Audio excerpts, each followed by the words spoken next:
What's the most successful scam you've ever pulled?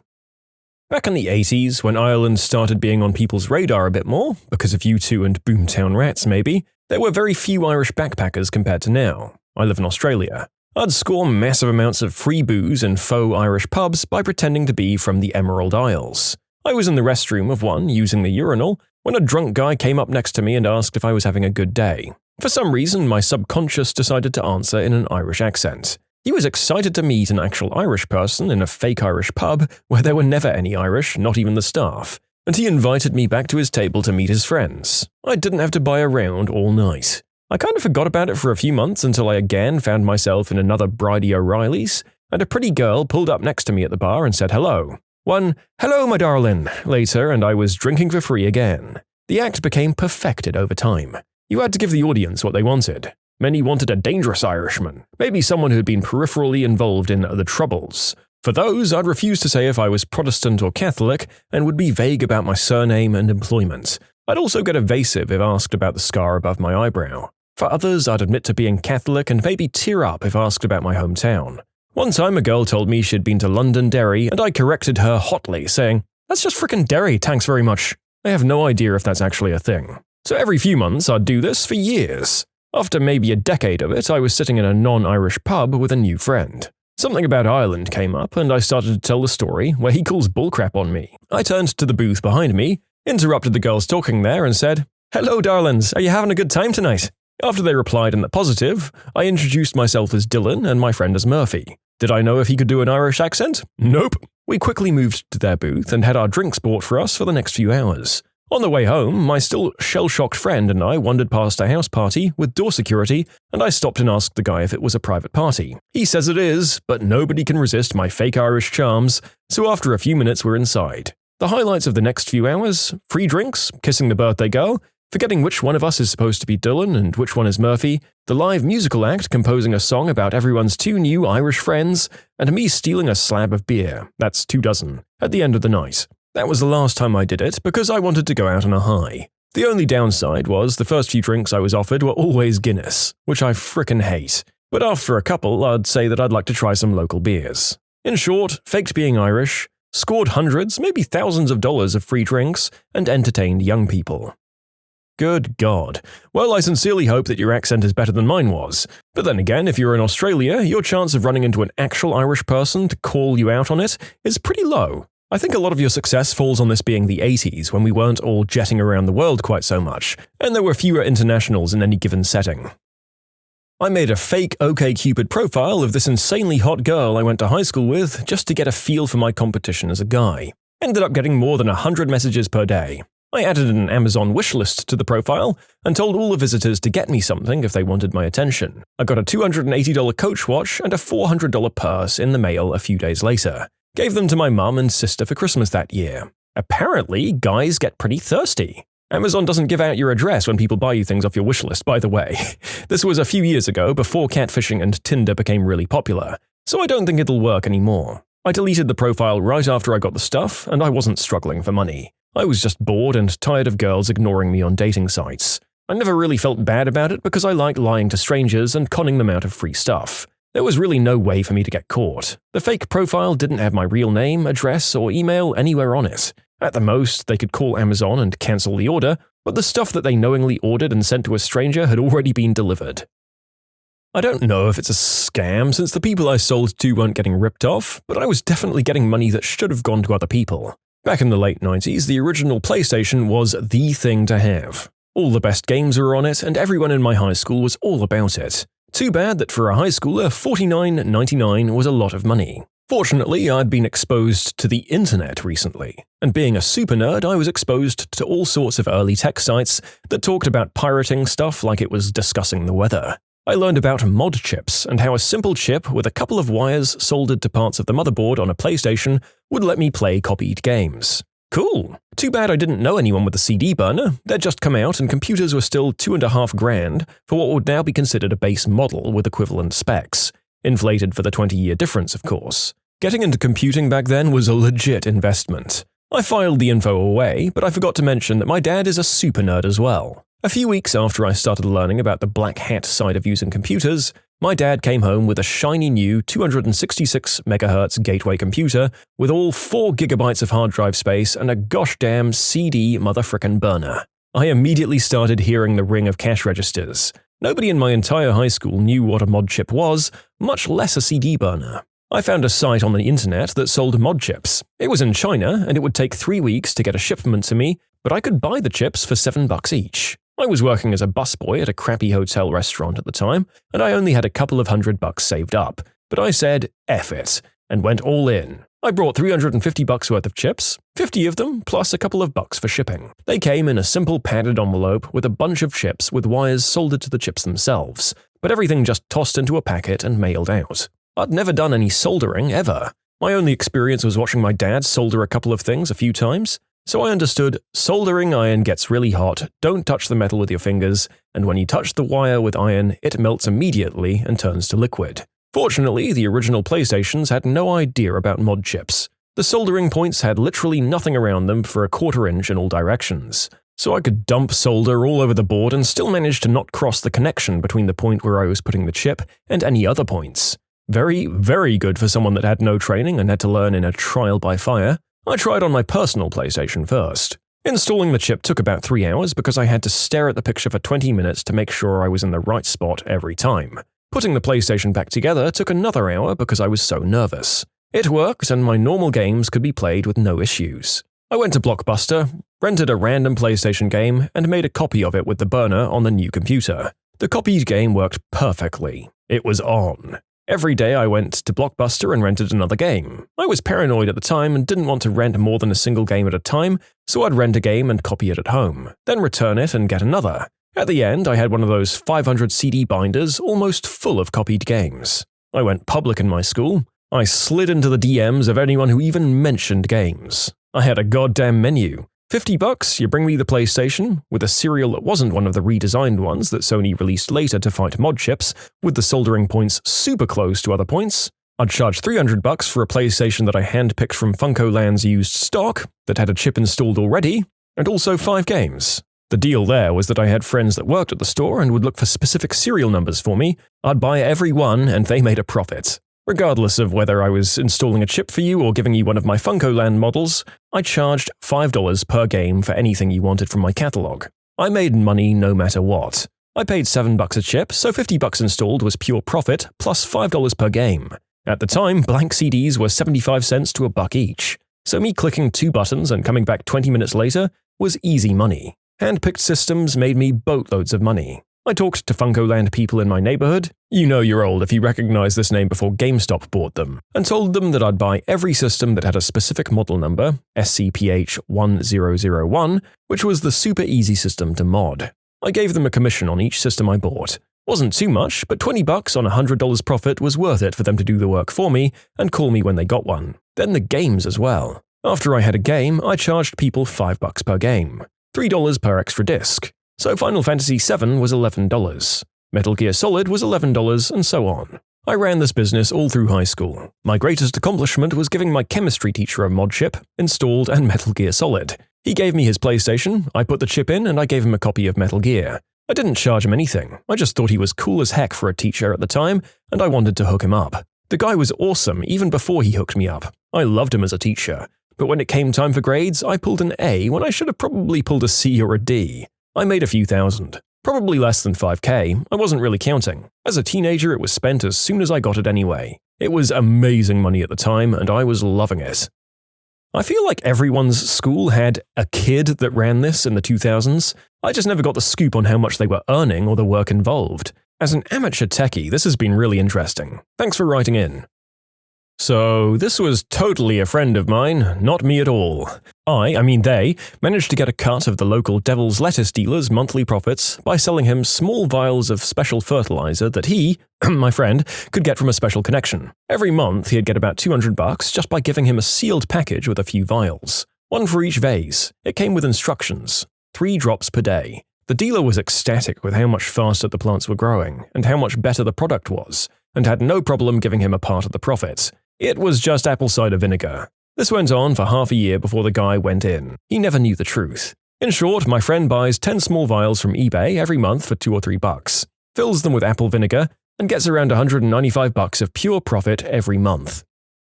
I was in the 2nd grade. I had horrible eyesight, but I didn't know that. My desk was at the back of the class where I couldn't see jack on the board in the front. So I did badly in school. My teacher had a token system for giving out extra goodies to kids who finished assignments or did other good boy or good girl things. The tokens were these pink computer punch cards roughly cut into squares. But I never got tokens because I sucked at being a teacher's pet back then. So coming in from recess one day, I was walking in line like a good sheep to the classroom, and I noticed a stack of these pink punch cards on the counter in the back of the room where I sat. I sneakily grabbed a bunch, and as the teacher read Mr. Popper's Pequins to us, I sat at my desk with my crappy scissors cutting these pink cards into little squares. Now, my teacher didn't exactly track who she gave these tokens to, or how many she gave. I just went up to her a few times a week with my nice little counterfeit tokens and got candy and puzzle time and a bunch of other stuff. It was nice and I never got caught. I've since gotten LASIK surgery, so no need to follow a life of crime over my poor eyesight anymore. You can submit your own stories to be featured here on the channel. The story submission link is in the description below, and if you want to listen to some vibey music in the background, check out easymode, also linked below, and subscribe. I may or may not have had my high school diploma, but I definitely have a college degree. I've been going with the line of, well, I needed a high school diploma to get into the military, so I've got to have one. My school's admittance officer has been searching for proof of my high school diploma for about 3 years now. We were 18, drove to a gas station, grabbed a 12-pack and brought it to the counter. It was maybe $8 or $10. When the cashier inevitably asked for ID, I tossed $20 on the counter, grabbed the beer, and ran to the still idling car my friend was driving. It was quite the heist. One time in high school, there was a 25-cent soda machine outside of Walmart. I bought a soda, went inside Walmart, and the old lady at the door put a sticker on the can. I then put that sticker on a name-brand can of soda and snickered my way out of the store with my pilfered pop. Been leading the thug life ever since. And obviously, I drank the original soda and then properly disposed of it in the recycling bin before my heist. I'm not a monster, you guys. Back in college, we'd occasionally have parties where we sold shots to make some extra cash. This one particular night, I was on bar duty and the hard stuff was running low. In a panic, I ran into the kitchen and found this pre-mixed alcohol in the fridge. I started selling shots to people, and it proved to be really popular. So popular that I gave it a name, Woodpecker, and started raising the price to keep it from disappearing so fast. At one point, the shots were hovering around $5 or $10. The next day, we were tallying everything, and I mentioned how we made about $80 off this one particular bottle. That's when my roommate started laughing his butt off. It turns out I was selling non-alcoholic whiskey mix he bought at the grocery store for about $3.50. Whoops!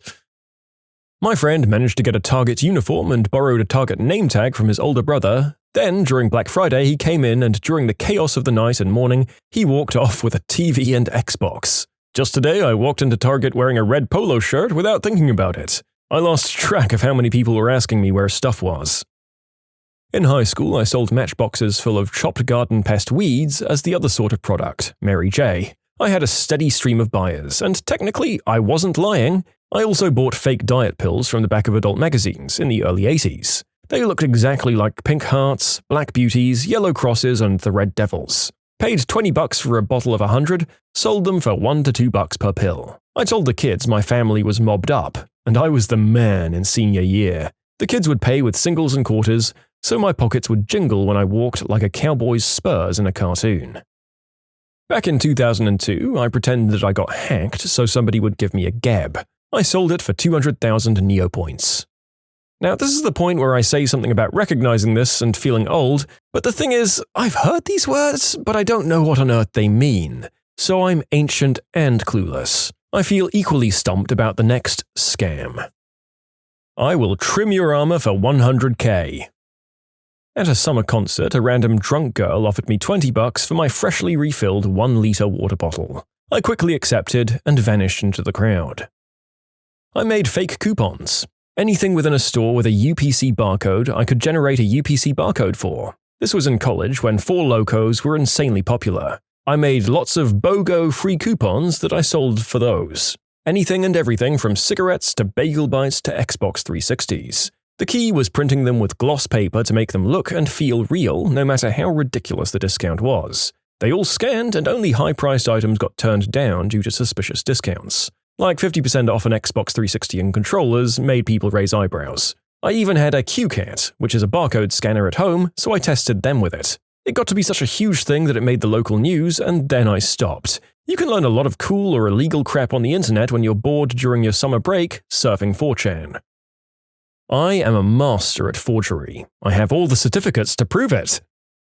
For a while, when I was 17, I sold used undies to weirdos on Craigslist. It didn't start off as a con. I did actually try wearing them, but I wasn't producing a whole lot, so I began using a crusty concoction of tuna oil and mosaic glue. $2 Kmart underwear and paste is $80 profit a pair, a video game's worth. The best bit was receiving congratulatory messages afterwards about the beautiful scent and texture of the fake discharge. Whenever I'm sad, I think about slimy old men whacking the mule into my crusty fish undies, and I can't help but give a fond smile.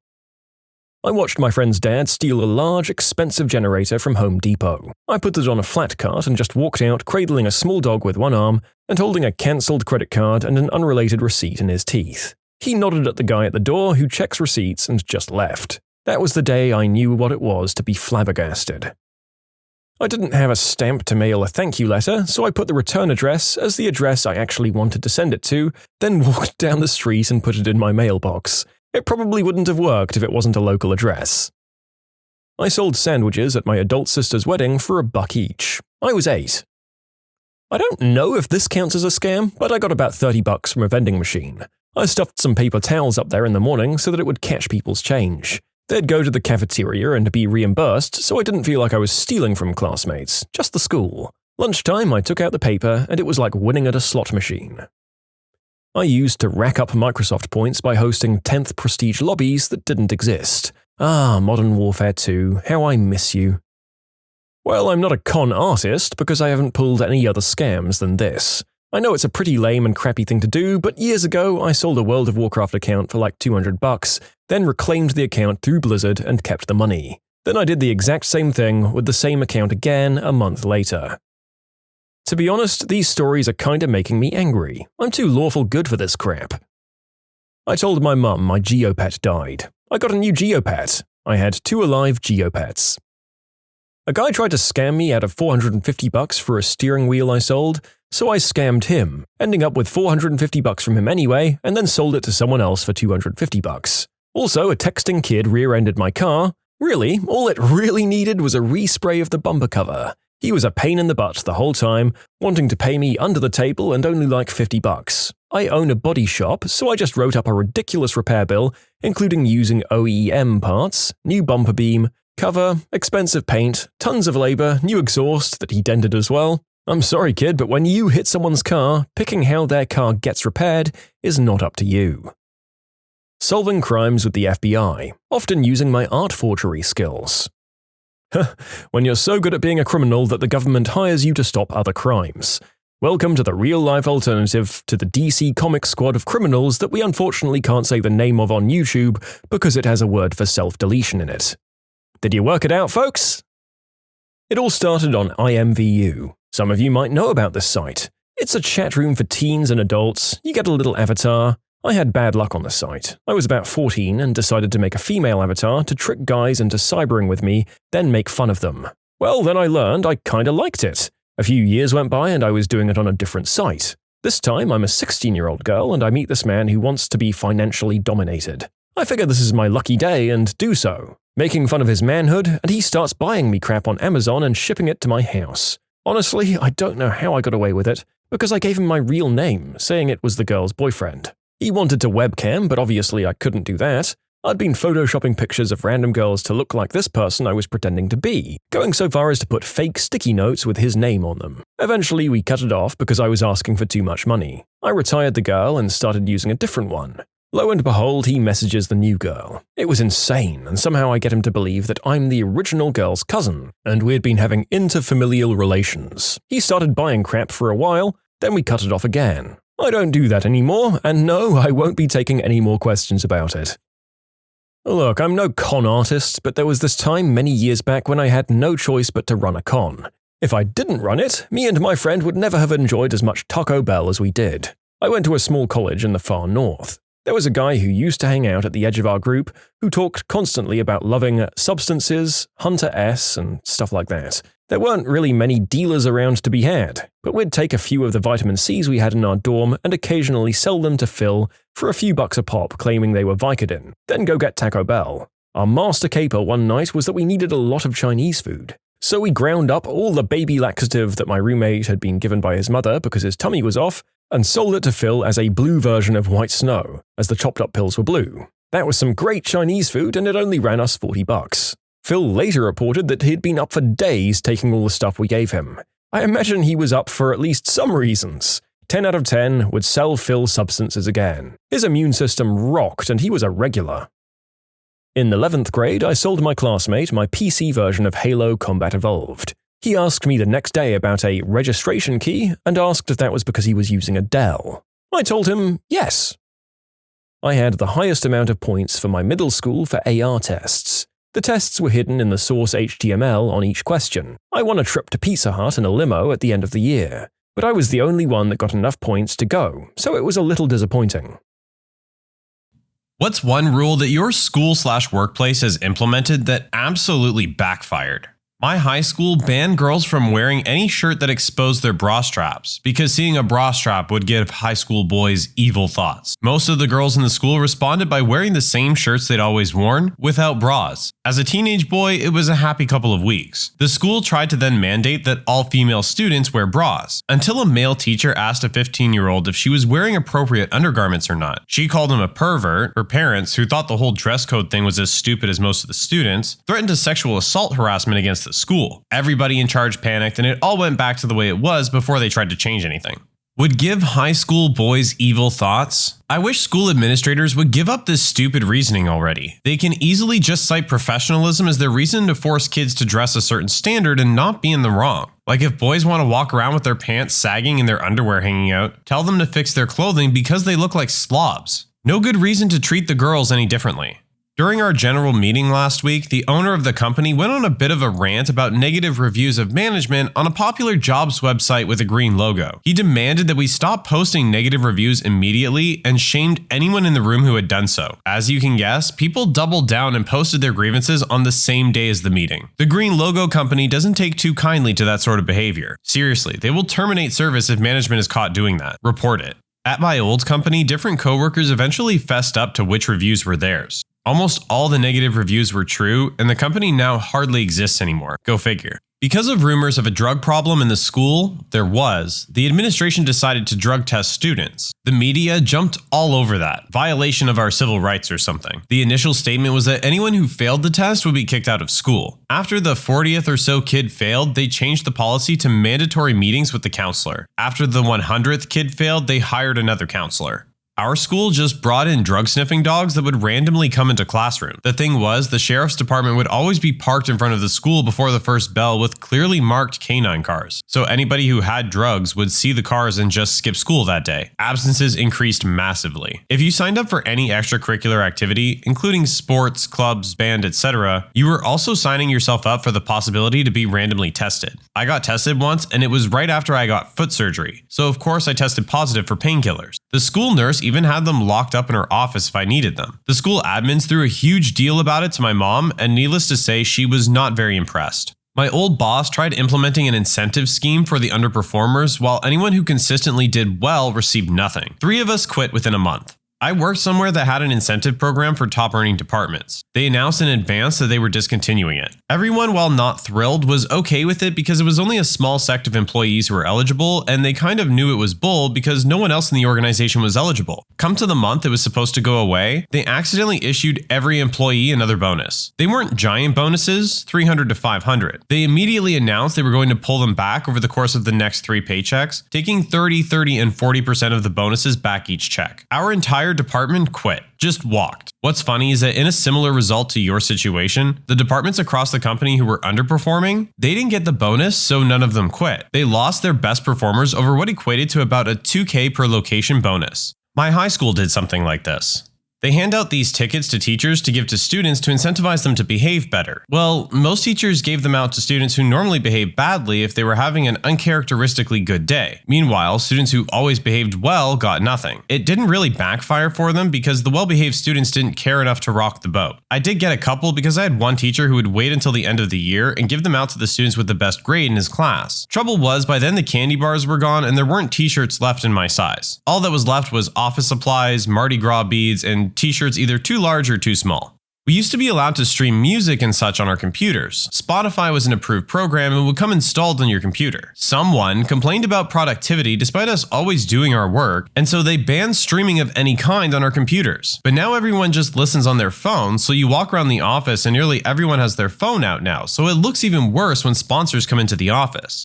Yo, Pandora, Spotify, and YouTube are easily my best work friends. Banging out emails all day without listening to music would be borderline unbearable. Strange that they'd make a stink about Spotify causing productivity, but I have seen some offices ban music streaming because their office internet bandwidth slows to a crawl when everyone is running Spotify on their computers. Work instituted a point system for being late or calling off sick. Accrue too many points and you get written up, fired if it continues. They doled out the same number of points whether someone was a minute late or called off altogether. And if an absence lasted up to 5 days, it was still only one absence. So anyone who overslept or encountered heavy traffic and was running late would just stay home for the rest of the week. After several months, they decided that being late was only worth half a point.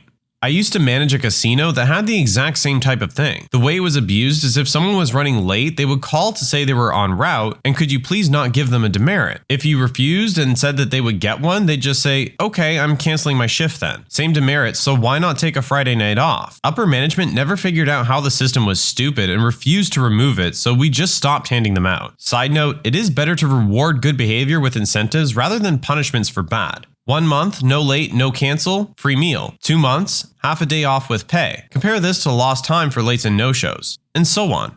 I worked at a place with that system. I missed 14 days total in increments of 3, but only got docked 3 points. In my defense, it turned out I was allergic to the product we made there, a type of plastic, the one they used to make chairs. And that's why I ended up missing work so much. That's the one workplace I wish I could have made work out because I adored the job, my coworkers, and my boss, but the job itself didn't like me.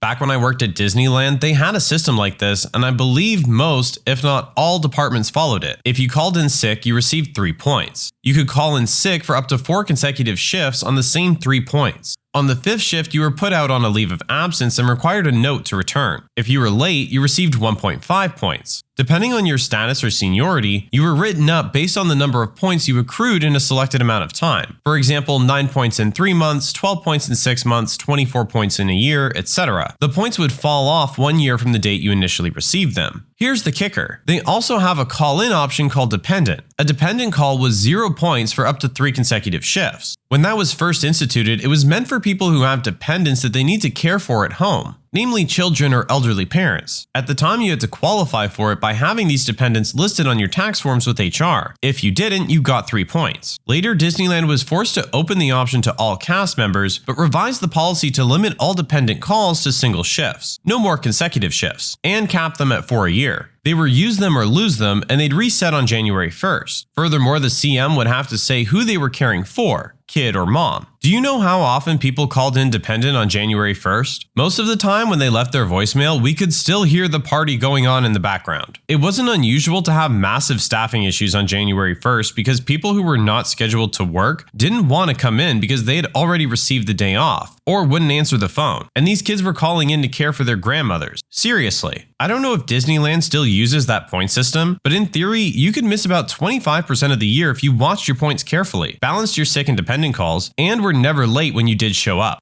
In our office, we were not allowed to have more than 14 consecutive days off. So one guy booked a cruise for a month, booked off 14 days, then 1 day back, then another 14 days off. He called in sick his 1 day back. Here in the US, some people don't even get 14 days off a year. If I remember statistics correctly, the average was 13 days per year. Edit, after a quick search, public sector is 20 to 22, private is 13 to 15. Edit 2, I'm just posting averages. The range is from the fact that it comes from multiple Google results. Many people in the US are replying that they have a lot more or less. Keep in mind that this is averages for all jobs in the US. We weren't allowed to be friends with kids in grades above us, but we could be friends with kids in grades below us. That rule didn't last long. I feel like a lot of these could have been avoided by stopping to think for a few seconds. This is something you reread and then reread again in disbelief. I'm not even sure that counts as a backfire. That's just a facepalm. At an industrial site I used to work for, they introduced an absolutely no overtime policy. The people that most commonly worked overtime were the maintenance guys. They had to cut out their preventative maintenance in order to make their hours while being available for all shifts. It took 3 months of daily breakdowns before they decided to try something else. Honestly, having 3 shifts worth of maintenance guys doing things round the clock would be far better than my last job. I was part of the maintenance group for an aging 50-year-old power plant, and the management upstairs decided that only operators worked in shifts. Maintenance had to make do with only 8 to 5. Overtime for the workers barely existed, and since I was a frontline supervisor, I wasn't being paid anything at all to oversee them when things went into overtime, because I was reclassified as salaried while still being dinged for being late or taking leave, due to them giving us issues for the number of leaves compared to the rest of our country and our industry.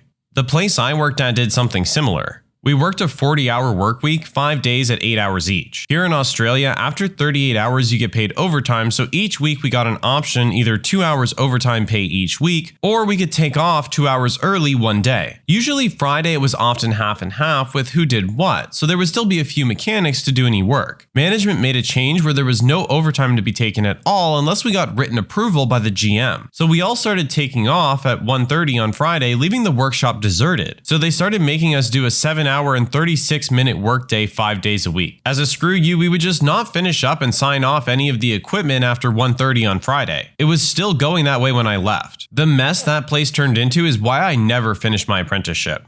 My old workplace did something similar. We used company trucks, so they instructed us to start cleaning up at the job site early so we could get back before the 8-hour mark. The problem was that it usually took a lot longer to finish a job that way because of all the wasted time driving, setting up, breaking down, and driving back. A job that could have been done in 1 day with 2 hours overtime now took 2 days to complete. But hey, at least they weren't paying overtime. Boss insists that lunchtime is from 12 to 12:30. No exceptions. Lunch is not paid time. The second day, he comes in hot to trot with something for me to do between 12 and 12:30 and needs it done right away. I look over at my clock, which says 12:09 or whatever, and say, "You said yesterday that lunch is from 12 to 12:30. No exceptions." And went back to my sandwich. If I don't get paid from 12 to 12:30, there's no way I'm working for free. We have the same thing with smoking breaks. I don't smoke, but I see my colleagues doing this. There's a fixed schedule which group can go to the smoking area at which times. Result? Smokers declining or leaving meetings or tasks mid-work to go for a smoke at the right time. So much trouble, but yet the management did not change anything. I had the exact same conversation with our boss. He insists lunchtime is unpaid, no exceptions. So we insist we don't work at lunchtime, no exceptions. He still doesn't get it. College removed chairs in the cafeteria so people wouldn't hang around. Now people just don't eat at the cafeteria. It's a ghost hall and most of the food is thrown away daily. Really sad.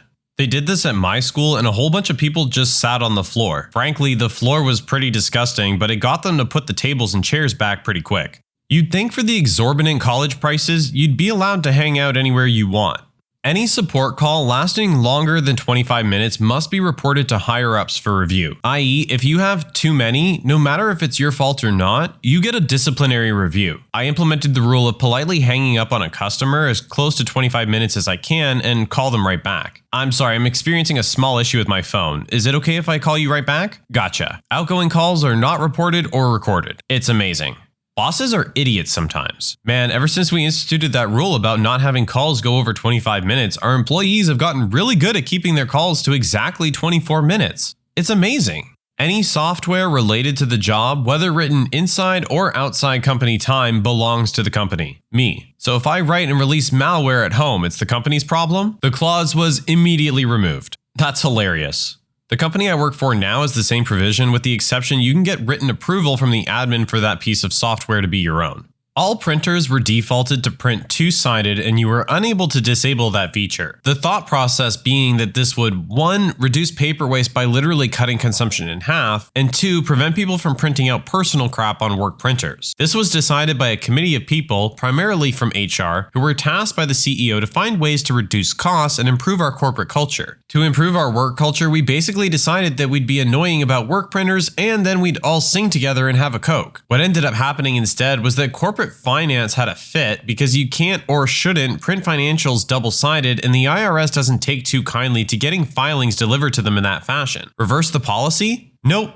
Just force areas to add blank pages into documents so that we trick the printers. HR then implemented their new Justapost system where you were rewarded for turning in anyone who was doing personal business on work computers or on work printers. The problem was that a stunning amount of personal business was actually stuff like employee benefit stuff, filing insurance forms, submitting flex pay receipts, scanning your transcripts for our tuition assistance program, etc. While the VP of HR decided to go full-on antagonist and say that employee benefit stuff wasn't work-related and needed to be done at home on your personal PC, our chief legal officer came down as our voice of moral reasoning to say that that was bull, and only then did some of the stupidity unfold. The printer thing was done officially once the CAO and CFO started getting double-sided financials. When they complained, their underlings gave them time studies to show the financial cost of having highly paid CPAs do crap like insert blank pages to trick printers instead of, doing accounting and stuff. Wow, how messed up do your decisions have to be that legal is the voice of reason on behalf of the employees? At that point, the only thing you should take away from this is that HR is about to cause lawsuits for the company, the literal inverse of what the department is supposed to be doing. My friend worked at a technician at a place that did installation for telecom, sound, cable, pretty much anything tech related really. The techs were paid by work order completion. Each job had a value that got paid out when you finished the work order. The experienced techs could finish more jobs in a day and made some seriously good money. They were motivated to work faster to get more jobs done, but also to do it correctly, because having to go back within a certain time window and fix a problem didn't pay out, so it lost money. Well, some new management came in and decided to change everyone to hourly wages. Their idea to make techs focus on getting the job done right and not rushing it. All the really good techs saw a massive pay cut from it and immediately quit. The rest of the techs suddenly had no reason to finish jobs quickly since you got paid the same whether you did 2 installs or 10 installs in one day. So everyone just started slacking off. Within a few weeks, the orders were backed up so bad install dates were pushed out for a month or more. And when people finally did get their stuff installed, it took all day instead of a couple of hours. That one change completely screwed over the company. Nothing like greedy management to completely mess up a good thing. There's some video on YouTube from a guy who does car work on this. He reenacts per hour and is sitting there slowly removing paint off a quarter panel with the tiniest tool he has, asking if it's 5 o'clock over and over. Then he switches to the per job version, grabs this huge air-powered sander and buzzes it all off, spray paints it in the new color, then peels out of his garage. No cell phones in high school. Security collected them when you walked in, put them in Ziploc bags, and locked them up. They lost like 5 people's phones. If I was the parent, I'd file a police report for a stolen phone and a small claim suit for the value of the phone. I'd be petty. This one is too easy to work around. Unless you have to totally empty your pockets for security and walk through a metal detector, just hand them a dummy phone. No one expects a kid to have more than one phone. What is something that happened at a sleepover which you'll never forget? My friend got an inappropriate text from his mom that was meant for her boyfriend. It specifically said the boyfriend's name in it, so I'm certain it wasn't anything weird. The look on his face and the graphic detail in the text was the funniest freaking thing I've ever witnessed. I couldn't fall asleep because I was laughing for hours. It's always fun to get those types of texts from people, but never when it's your mom. I feel bad for this person. We were all around 8 to 10 years old, and it's about 11 p.m. after spending all day with the birthday boy's aunt, his legal guardian. We were watching Wild Wild West when out of nowhere, one of the boys says to my friend's aunt, "You have great knockers." She said thank you, and we all continued watching the movie. That kid went on to be a Giga Chad. First time I ever saw spicy content was at a sleepover, and it totally blew my mind. I had no idea that there was a whole world of spicy possibilities beyond awkwardly touching my pillow. Hey now, the anime body pillow business is booming.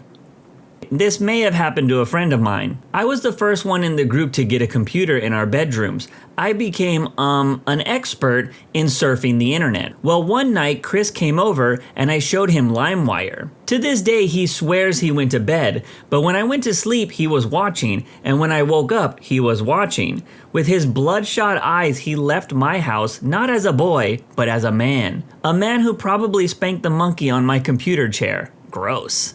LimeWire, the website where you always downloaded the wrong version of the show you wanted. When I was about 7 years old, my friend and I stayed up pretty late watching TV. We came across some weird infomercial channel that was advertising body paint.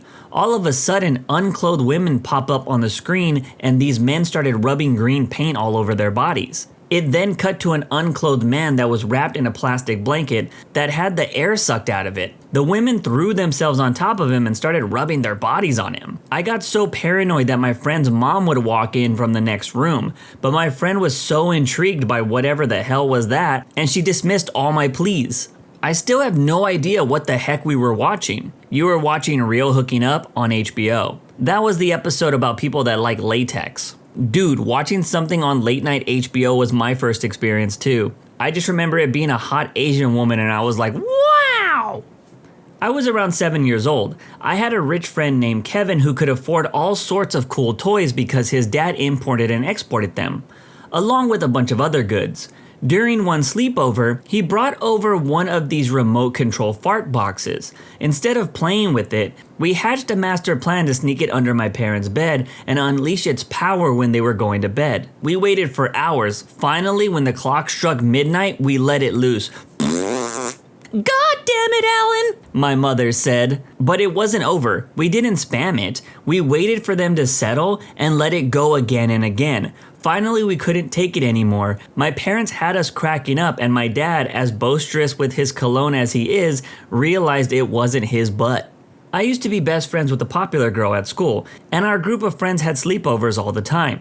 One night when we were 12 years old, I woke up all wet and she convinced me that it was really hot and we had just sweated all night. Then I started to think about the plastic cover on her bed and the frequent sheet changes, and it all made sense. She had peed the bed, and well, me too. Okay, not a sleepover technically, but more of a trip. My class went to a trip away and the boys slept in one room and the girls in another. Now, on one of the last days of this week-long trip, one of the boys in my class decided it would be a great idea for all of us to play together at the same time. So a group of 17 boys playing furiously in their sleeping bags was one of the most what the freak am I doing moments in my life, and that is a moment that I'll never forget. Also, at a school ski trip one year, there would be speed playing basically every evening of the week. I still don't know how we came up with this idea that finishing fast was the goal to aim for, or if it was really necessary to show the tissue as proof. But well, at least we had separate beds this time. In hindsight, the whole thing did feel less awkward than it probably should have. Bro, what? At our school, there was a big bunch of us guys. Not exactly all friends, but good friends who had other friends that hung out with them. An extended circle of about 40 mates. One guy, Stuart, was a bit dim. Not amazingly so, just slightly lower than average. He wasn't actually my friend, but we'd talk, played football, and walked home together, but never went out of the way to hang out. Anyways, whilst waiting someplace, we were talking and he told me that there was a game that a few guys played, Soggy Biscuit.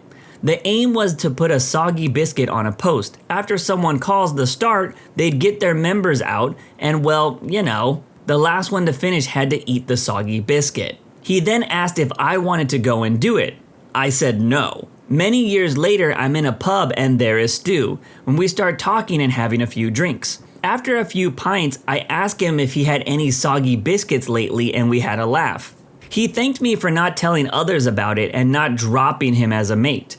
He then tells me, I loved playing Soggy Biscuit. Most of the time, I used to lose just so I could eat it. Then he says, I used to kick up a fuss about eating it. Later on, I'd refuse to eat it and the others would hold me down and force the biscuit into my mouth. I asked you to join us because I wanted your Soggy Biscuit, and I still do. Here's my number. He then shaked my hand and left. I never called him, but I do wonder if anyone of the extended group joined him. Stu had no chill, and I actually got some more information about him. He got married to a girl, had a baby with her, got caught cheating with a man, and she kicked him out. Months later, she had the kid, but he wasn't allowed to see it. She lives in a terraced house, long row of attached houses with no front garden. He drives by the house to try to look into the windows to see the baby, sees it, gets excited, floors his flatbed truck and crashes into 3 parked cars, gets out and runs off. One of those cars belonged to a mutual friend's brother, who sees him running off and calls the cops. He ends up getting banned from driving, but does start to be able to see his kid. And they got back together. Okay, I thought the previous story was bad, but again, bro, what? Also, where was the sleepover? When I was 7 years old, me and my best friend had heard gunshots outside of his house late one night. It wasn't a completely unusual occurrence, so we didn't think much of it until we went outside the morning after and found his dog had been hit by one of the bullets. Family friends moved to a farm in rural Wisconsin because they thought living on a farm would be fun. The high school kids would drive around the county getting wasted and shooting people's dogs. Because, you know, country folk are normal people. Luckily, their dog only had their leg blown off. When they were finally caught, they had killed over 25 dogs and injured a bunch more. That's some psychopathic stuff right there. You think that's weird? When I was in the 8th grade, a new kid joined in the middle of the year. He was all kinds of awkward. He liked to wear pink shirts and talk about dissecting animals. Someone called him on his apparent BS and found out that he had been catching birds and squirrels to mess with. They straight up told the school on him, so they searched his house and found a crap ton of dead animals, including birds wrapped in duct tape, that were still alive when he did it. I just don't get how messed up people can get. I used to light popsicle sticks on fire and drop them in the tub. Real tough kid I was. Okay, well, I just want to say I hope those country kids got shown the country justice after hurting those dogs. As for that last kid, I'm pretty sure that's how the show Dexter started off. The serial killer, not the laboratory.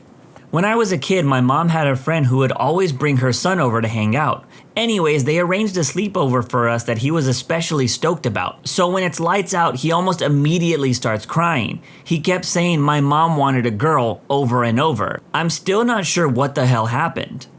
Staying the night at a friend's house with a bunch of our buddies, when we were all in our mid-teens. We're all sleeping on the floor in this large room, fairly spaced apart, almost zero light. The slightly older sister of a friend whose house it was had been flirting with one of the guys all night, and while we were asleep, she snuck into the room. I think I was the only one still awake. From what I could make out in the darkness, she crawled over to the guy she had been flirting with, slid under his blankets, and got on top of him and started doing stuff. He had the biggest grin on his face the next morning and would answer, "I'm just happy to be here with you guys," whenever asked.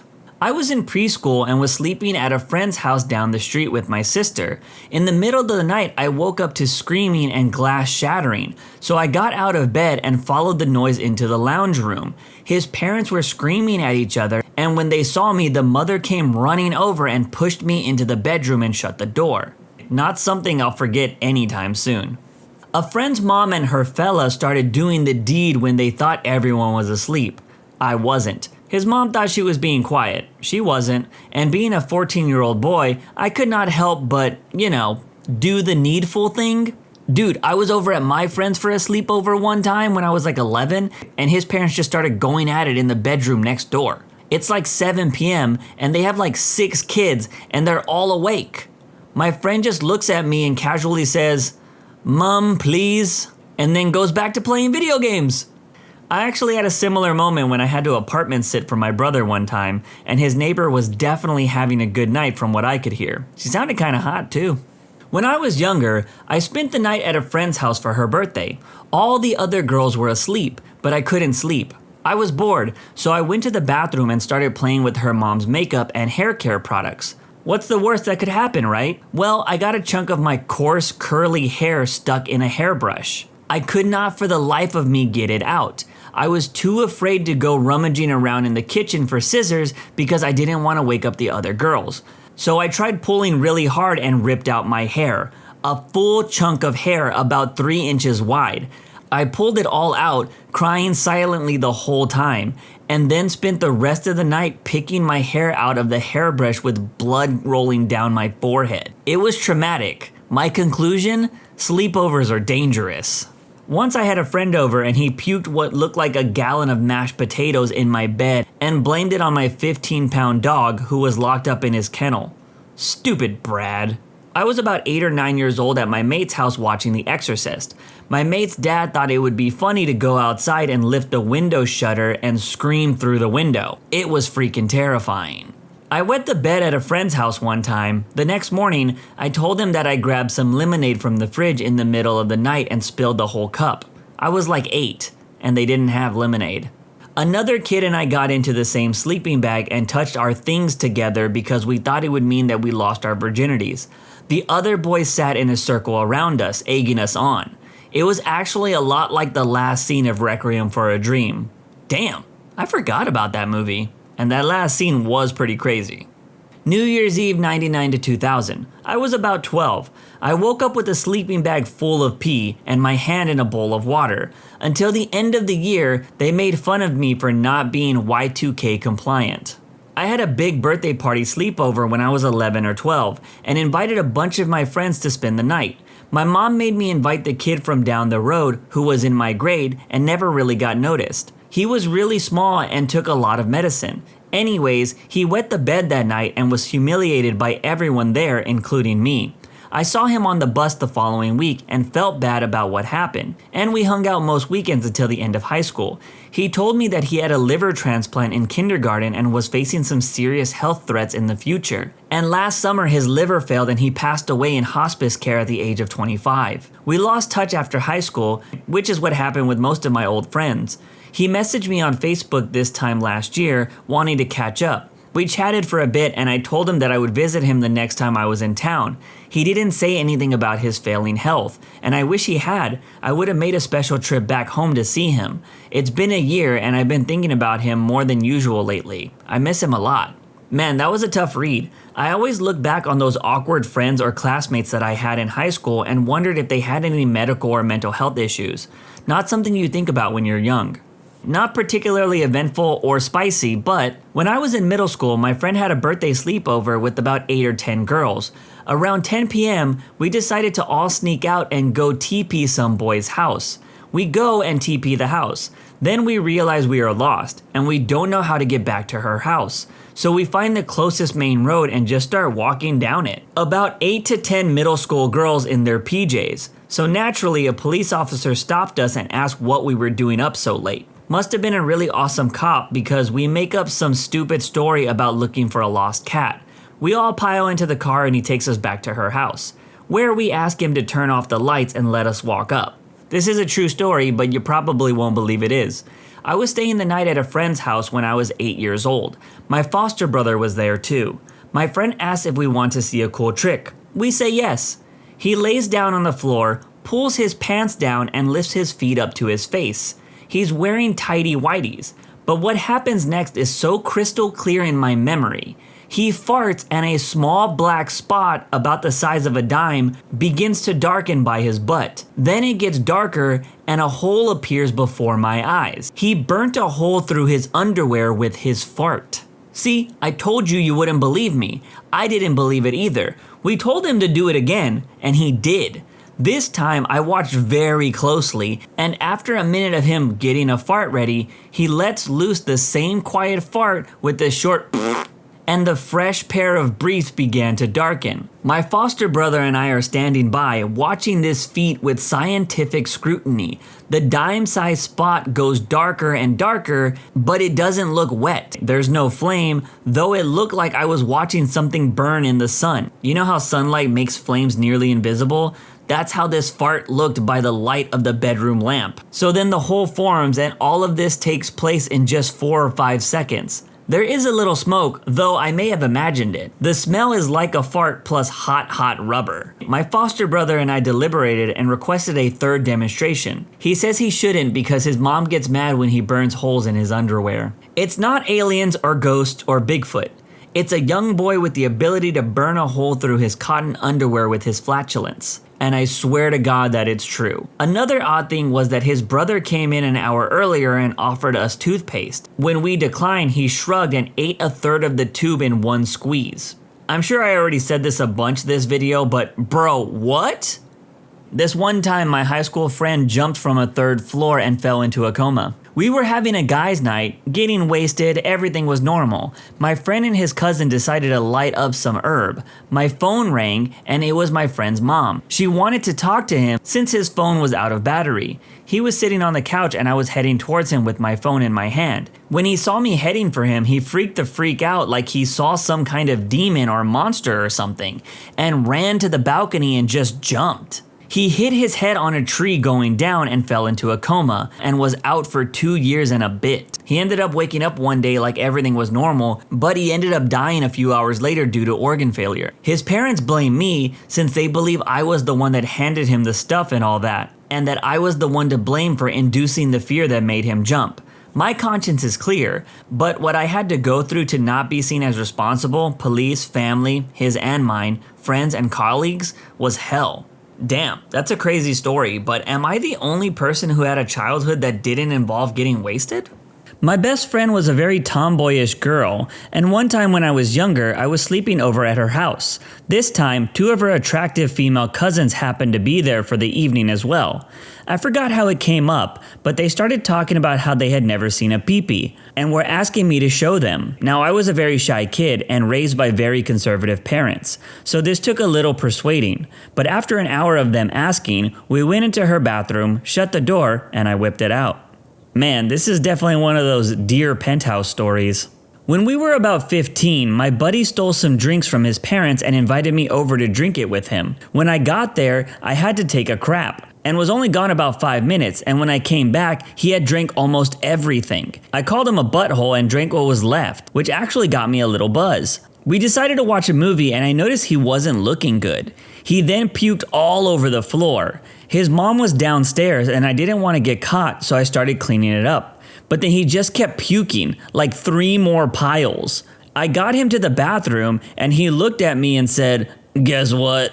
I said what, and then he started peeing his pants and laughing like it was the funniest thing in the world. I got him back to his bed and he barfed again. This was like the 4th or 5th pile. I had only gotten 1 cleaned up so far. And not cleaned up very well, I was kinda wasted. He got out of bed and took his pee-soaked pants and underwear off and was looking for new pants. And that's when I decided I had enough. I wasn't going to deal with the barf and a naked person who was going to do nothing to help the situation. On my way out the door, I told his mom that he wasn't feeling well and left. When I got home, my parents knew that I was wasted and grounded me. His mom blamed everything on me and called my parents to tell them that I got her little angel wasted.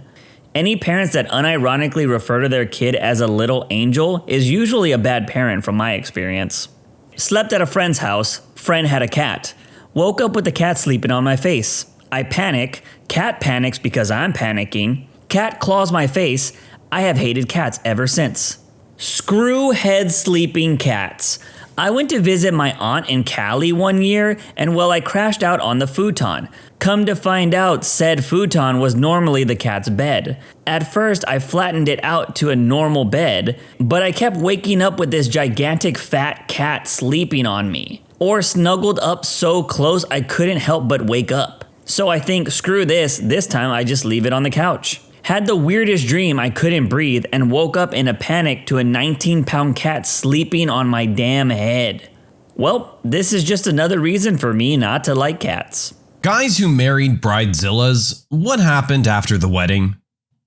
My first wife was a Bridezilla. During our honeymoon, she realized she was married and the wedding day was history. She wanted the big wedding, which she had, not the actual marriage. The next 2 years were miserable until she finally tapped out. I was young and stupid, and the thought of divorce never crossed my mind. I don't know why it didn't. I guess I just assumed I'd be miserable the rest of my life. When she told me she was leaving, it felt as if the weight of the world was off of my shoulders. On a happy note, her parents were still paying off the wedding when we divorced. That's what happens when you allow your daughter everything she wanted, including 2 wedding dresses.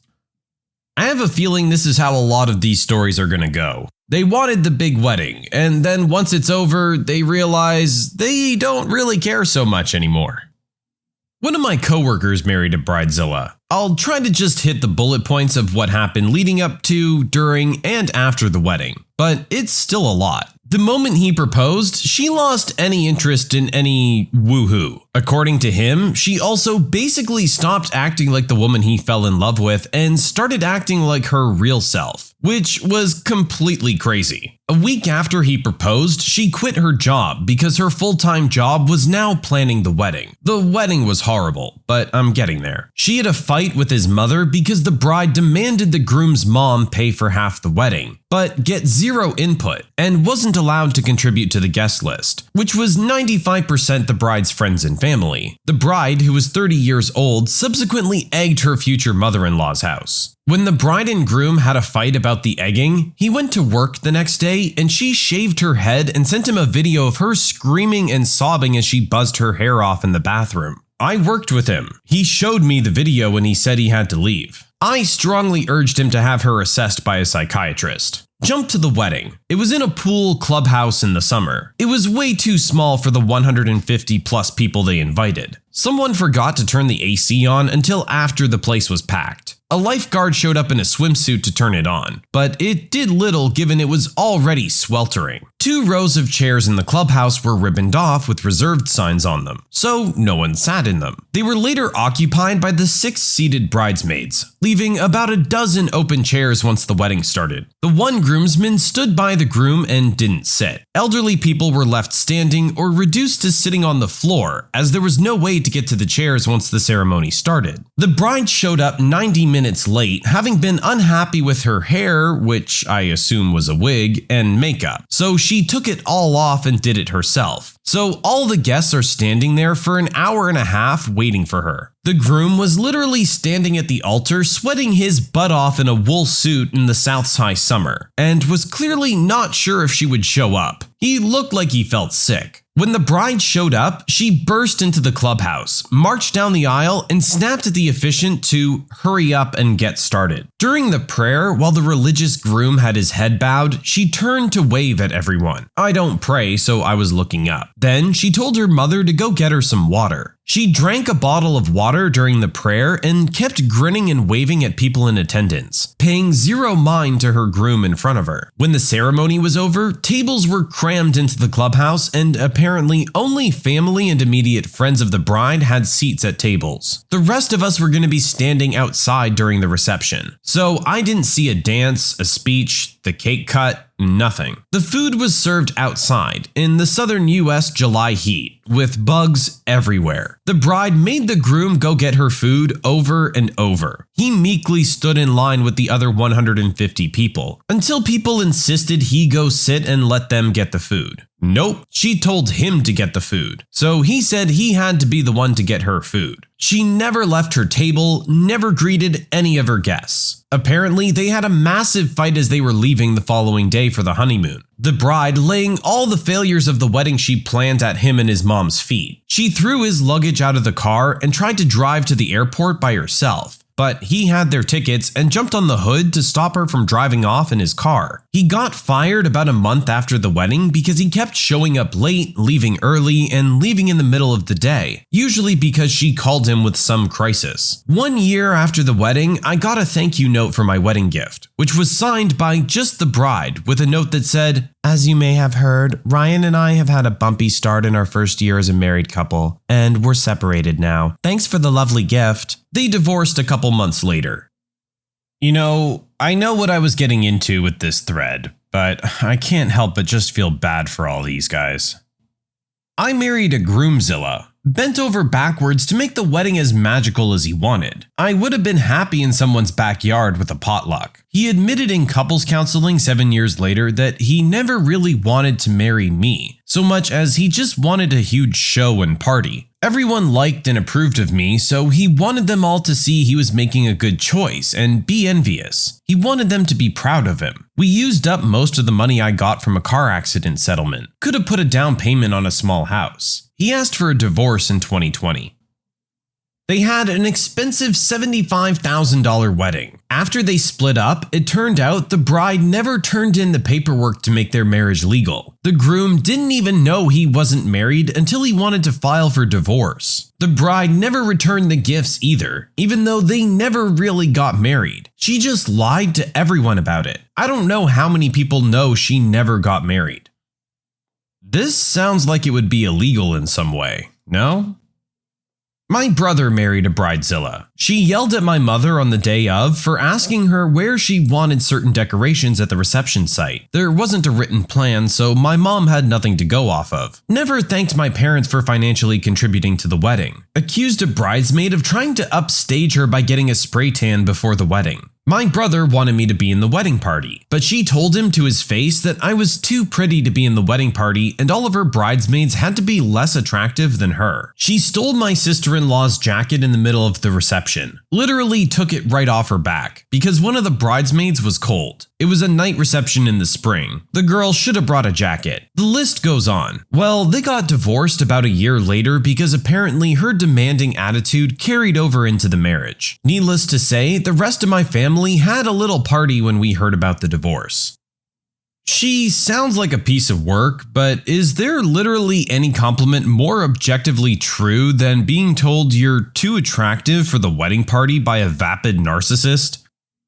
Not a Bridezilla, but a groomzilla. A friend of my father was remarrying. It was both his and his bride's second time around, both in their early 40s, and an arranged marriage. The guy was an utter groomzilla. He demanded that everything be at top-notch hotels with obscenely expensive catering and hired string quartets and whatnot for the entertainment. Mostly paid out of the bride's family's pocket, I might add. The parties on the night leading up to the main wedding event were opportunity enough for him to make a rather public fool of himself, talking at the top of his voice and showboating the entire time. But the kicker came the next day, when the bride was missing from her own wedding reception. Obviously, it was very odd and conspicuous, and the few relatives from her side made some non-committal excuses for her not feeling well. Turns out this jerk had divorced the poor woman right after he'd had his wedding night fun. He said that he didn't like her enough, and that's an almost literal quote. So he gave her the divorce papers and that was it. The marriage was officially over before the festivities even ended.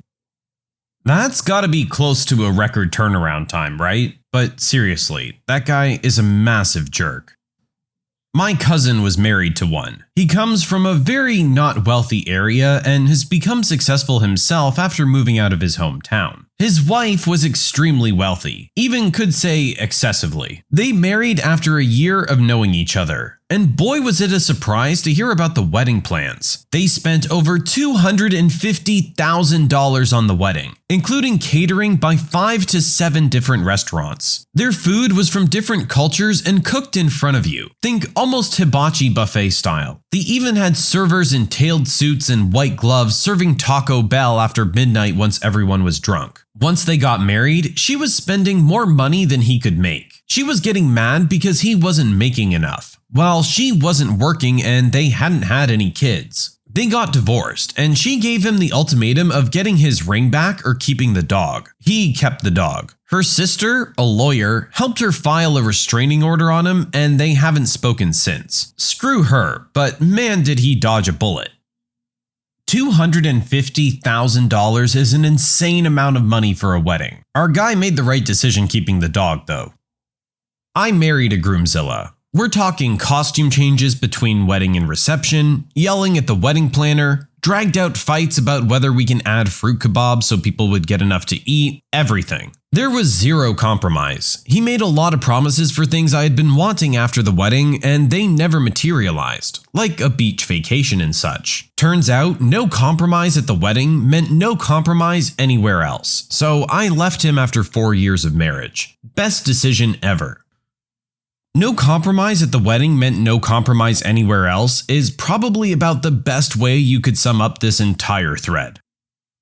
A friend of my husband's, who he's known since they were kids, so about 20 years now, married a Bridezilla. She's evangelical and religion is pretty much her life, and he was agnostic, a nice metalhead geek guy. They asked us to be the best man and woman. Me and my husband are both tattooed, and when we arrived at the wedding, we were his only friends. Everyone in that big wedding was from her, now also his, church. Well, the preacher kept saying to him he had his old life and now his new life, his old friends and now the new friends, yada yada yada. But all the time criticizing his old ways, the authentic way. And everyone kept looking at me and my husband like we were beasts. Worst day ever. She's that kind of person that wants to be an influencer. every single thing is in her Instagram. Their relationship seems perfect there, but he always seems so unhappy, so apathetic, especially when we used to see him. Always talking about how things are so different, how things are like she wants. Her stories are basically her saying he does nothing right. It's even humiliating. She made him stop talking to us. This last week, he got out of every group we had. He stopped answering my husband, who's very sad that he lost one of his friends. I believe she's the one replying with the few weird messages he does get. That's the Bridezilla. It seems very common for the Bridezilla to act on social media, but in real life, it's all messy. It honestly sounds like these two were very different from each other when they got married. Like, these two lifestyles don't really mesh together. I feel like he must have known he was going to be giving everything up to marry her. My girlfriend of 10 years is very down to earth and level-headed. We finally decided to get married later this year for a few reasons, and she's feeling a lot of phantom pressure to do things a certain way. It's not like there's an overbearing mom or catty friends applying pressure or expectations. It's just the whole idea is overwhelming and filled to the brim with opportunities to make a decision you might end up regretting later, or forever. I've taken a more active role in narrowing down options instead of asking her to pick a perfect solution out of 5 million possible options. It's helped somewhat, but there's still a lot of pressure on her, seemingly out of nowhere, to make a series of decisions that all depend on the first few big decisions that are weighing heavily on us. All this to say, I can see how this kind of stuff could turn a normal woman into a lunatic. These types of events tend to bring latent family and friend drama to the forefront, and emotions are high before anything even really gets started. My guess is that a lot of Bridezillas were actually lovely people who calmed down and returned to being lovely people after the stress of wedding stuff is removed. This is the other side of the coin. Planning a wedding does have a lot involved, and there are a lot of general expectations. It's understandable how a normal person could get overwhelmed. Before reading these comments, I thought a Bridezilla was a woman huge and strong enough to be compared to Godzilla, and entered the thread eagerly expecting to read stories about grooms getting lifted and carried off into the sunset on their wedding day. I'm very disappointed. My uncle married one. She had a spending problem, went clubbing in her 40s thinking she was 20, acted like she was better than everyone, couldn't keep friendships, and cheated on my uncle with a man 10 to 15 years her junior. My uncle is remarried and happy now. Sounds like she never quite grew up and just wanted to live her life as a party. That's definitely a red flag. Been married 14 years now. She's definitely a pain in the butt sometimes, but so is everyone else. I'm also pretty laid back, so a lot of decisions I leave to her because I just don't care. If it's a decision I do care about, I make the decision. Without her, I wouldn't have the 3 best kids on earth. She's an amazing mom, and our kids have our best qualities. We have fun all the time. I think she was a Bridezilla not because she was a crazy person. It was more about making the moment right for everyone and making it a great memory. She had a relatively rough life with her parents, and there weren't a ton of great memories. I noticed she goes way out of her way to make great memories for the kids, as she's always planning stuff for us to do with them. I'm gonna keep her. I married a Bridezilla. In the 18 months we were married, she was such an unfit mother with too many instances to list here that when the divorce was finalized, I got custody of our kid and the kid she had prior to our marriage. Also, she was a blackout drunk and cheated on me with several different men. The final straw was when I had to travel out of state to check on my grandmother. I came back a day early, saw used Marlboros in the ashtray, not her brand, and I don't smoke, and then I heard grunting and groaning in the bedroom. Yep, there she was, and there he was, and there he was. Devil's Triangle. I contacted a divorce lawyer the next day, finalized it as fast as possible. Ding ding ding, we have a winner. My uncle married this lady who was an insane Bridezilla and put him into an enormous amount of debt because she wouldn't settle for anything less than her perfect dream wedding. She had the marriage annulled after the fancy honeymoon and said she didn't want to be his wife, but she always wanted to have her dream wedding. Jerk. My cousin was an unbelievable bridezilla. About a year after their horrifying wedding, her husband convinced her to seek help for her mental health. 5 years later, she's in a much better place and they're happy. Just in case anyone wanted a happy story. My girlfriend's former friend was a bridezilla. Didn't smile once at her own wedding because she was too busy freaking out over insignificant details. Although she has a master's degree with unpaid college loans, she's now a permanent stay-at-home mom, an anti-vaxxer, and a conspiracy theorist. She spends her days getting into Facebook beefs with anyone who isn't woke enough. No idea how her husband hasn't gone crazy, cause as far as I know, he's not into any of that. She sounds like exactly the type of person you would expect a stereotypical bridezilla to be. My sister decided to marry a fellow she'd been with for less than 4 months. Second marriage. It was spur of the moment, with less than 1 month notice. Let's all fly across Canada for a lovely East Coast wedding. Flying across Canada is expensive. Anyways, I had just started a new job and it was imperative that I be there at work during her wedding time. Not the slightest option of time off. I would have been let go. She didn't talk to me for over a year. The marriage lasted around a year, if that. She took him for everything. He lost his house, his car, and drank himself out of his job. She even took his dog. Other family members stepped in and gave him his dog back. She's a peach. Single if anyone's looking. My first marriage was to a bridezilla. She got drunk before the ceremony and wouldn't dance because she was too anxious people would make fun of her. She tried bragging to my cousins during the dinner that our wedding was better than theirs. The 4 of us got married in a 2-year span. She invited her ex-boyfriend to the ceremony that I later found out she had been sleeping with both before and after our wedding. She took the money we'd received as gifts and were planning on using for a house down payment and spent it on random crap. She had a ton of debt that she kept from me as well. I left her a year after to the day and never looked back. I'm now happily married to a great woman. Obviously, hindsight, yada yada, but there were a lot of red flags I should have noticed. Here are some of the big things she did after the wedding. She spent money quicker than she could make it. I ended up having to take on a second job, and I already worked 50+ hours a week, all just to cover the bills. She started using substances and stopped going to work. She would visit her friends in the evening. Found out later on she was going to her boyfriends. The final straw was when I found out what she was doing with the money. I didn't know at first she was into substances. Online payment of bills weren't as popular when we were married, so I would give her the money to go and pay some during banking hours. One day, I got pulled over and charged with no insurance on my vehicle. Turns out she was taking the money for bills and buying substances. When the notices for no payment would come in the mail, she would hide them or rip them up. I handed her the separation papers on our 1-year anniversary.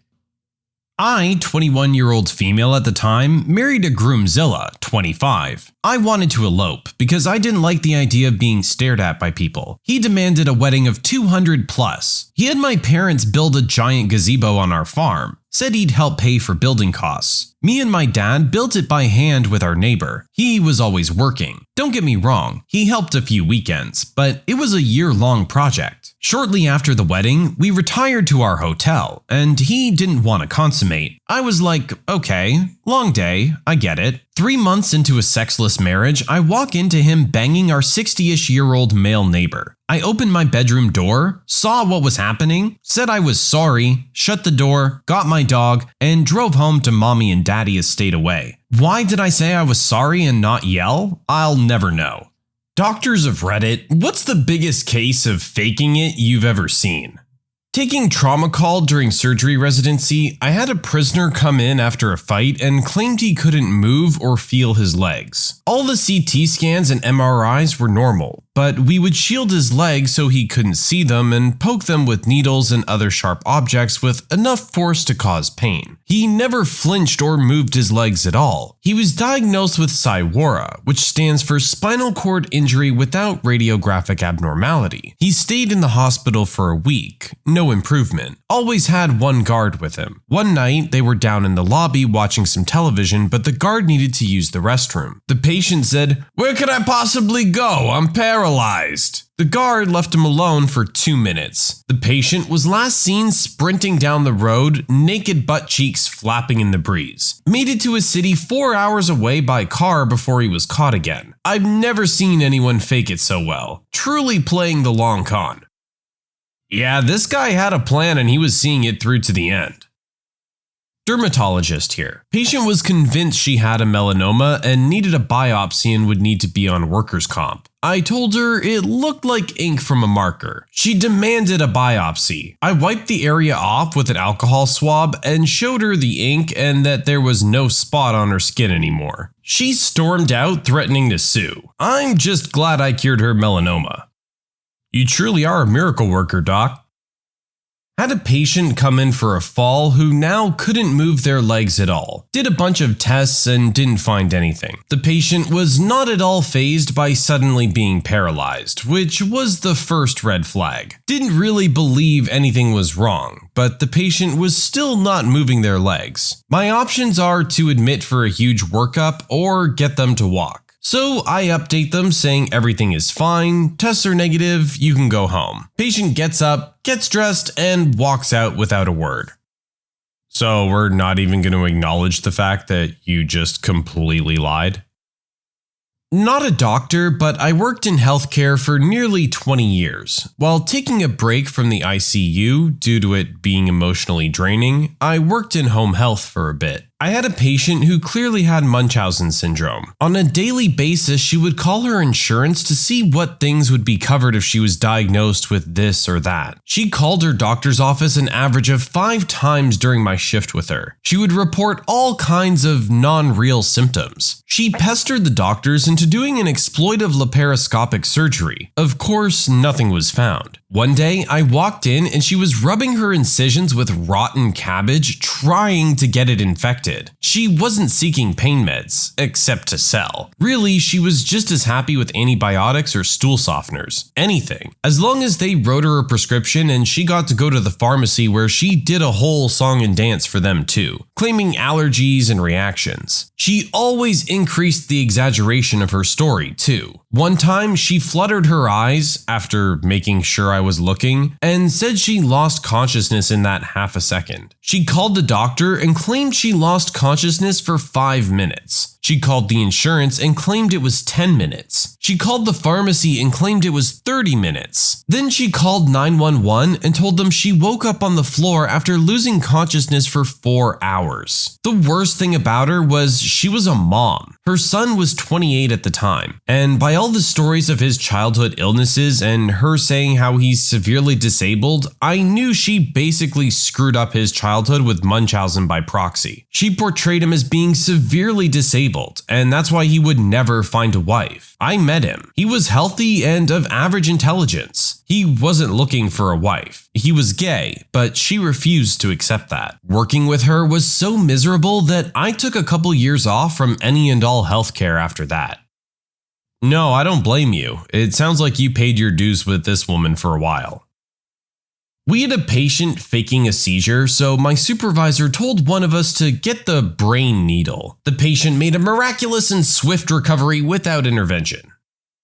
A young woman, maybe around 18 to 20 years old, went running into a small rural hospital ER pretending to have abdominal pain. Police officer had tagged her going 40 plus kilometers over the speed limit, which was stunt driving as per the new law in Ontario. Impound and license suspension automatic. Cop followed her into the ER and apparently said he'd be waiting for her when she left. Locum staff, such as myself, were housed at a small B&B about 15 minutes away, and the ER had pre-printed orders set to be done before we arrived. When I arrived, she flat out admitted that she just came in because she freaked out and didn't stop. I told her we'd give her 45 minutes to call her parents or family before I booted her. Except BHCG came back positive, and subsequent ultrasounds came back showing extremely early ectopic. The officer figures out something's up when he hears an air ambulance call come in over the radio. She was completely asymptomatic and just worked out that she dodged both charges and a life-threatening issue by accident. It was definitely a WTF moment. She's incredibly lucky she ran away from the police. You don't get to say that often. Pediatric neuropsychologist here. Got a referral for more or less consolidation care. Patient was 13, wheelchair bound, required therapeutic oxygen, seizures, arthritis, musculoskeletal problems, suspected autism, completely nonverbal, severe behavior challenges, the list goes on. He was being followed by at least 8 different specialities. Clearly, none of whom were communicating with each other, and the med list was around 18 prescriptions long, including some incredibly heavy-duty stuff. Opioids, antipsychotics, antiepileptics, that sort of stuff. Got kicked to me after his upteenth ER trip because the ER doctor felt something was off, and he needed someone to look at the whole picture. Factitious disorder by caregiver or Munchausen by proxy. All of the original symptoms were parent-reported, going back to about a year old. It possibly started with a fever-induced seizure in infancy, but this was never witnessed by anyone but mom. She's been telling docs different things. She was convinced her son had all these disorders, told him he was gonna die any day. He got a Make-A-Wish trip, donations, all kinds of things. He was removed from her custody and taken off most of his meds. Within a few weeks, he was out of the wheelchair playing basketball, no oxygen, super talkative and friendly, and no behavior problems. He did have a pretty significant intellectual disability, but there's no way to say if that was organic or the result of the prescription cocktail he had been fed all his life. Hopefully, with some good therapy and a stable home, he can continue to make progress. Some parents just really know how to mess up their kids. Physical therapist here. Working mom comes into the clinic with her infant in a stroller. She's limping like she's got a nail in her foot, wincing in pain and tears in her eyes. She's crying during her visit with the PT. None of us think she's faking it. She limped out of the clinic. I glanced out of the window and saw this woman bounding down the sidewalk, hips swaying, full stride, going places. We were all fools. I guess she was just there for painkillers or something? Whenever we had kids, usually teenagers, playing up their symptoms to extend their hospital stay, we would order them into a healthy lifestyle. Lights out at 9, no screen time for 2 hours before bed, healthy diet chock full of fruits and vegetables, screen time limits, minimum number of laps around the unit per day to get in their exercise. They got better so much faster with our healthy lifestyle tips. My brother was an EMT for 2 years, and he told me this. People will try to use the ambulance as a means for transportation from Fulton to Oswego because the hospital's in Oswego by faking seizures. Sometimes when the head EMT guy was feeling fun and knew the person was faking, he'd say something like, "Man, it's weird that he's having seizures but not peeing himself." Apparently, the person would kind of snap out of it for a second, weigh up the repercussions, then either pee themselves or stop faking. I thought that was hilarious. Sorta along the same idea. Working at a pharmacy, we saw a guy come in to try and get a refill on some pain meds that had no refill. After pleading that his ear really hurt, we told him again we couldn't refill it. One of the other employees saw him step into a side hallway, take a pencil, and jam it forcefully into his ear repeatedly, drawing blood. He calmly left and went to the ER. He came back a few hours later with a prescription for pain meds. Oh, this one really bothers me. This isn't faking. This dude has an addiction and apparently will do whatever it takes to get his pain meds.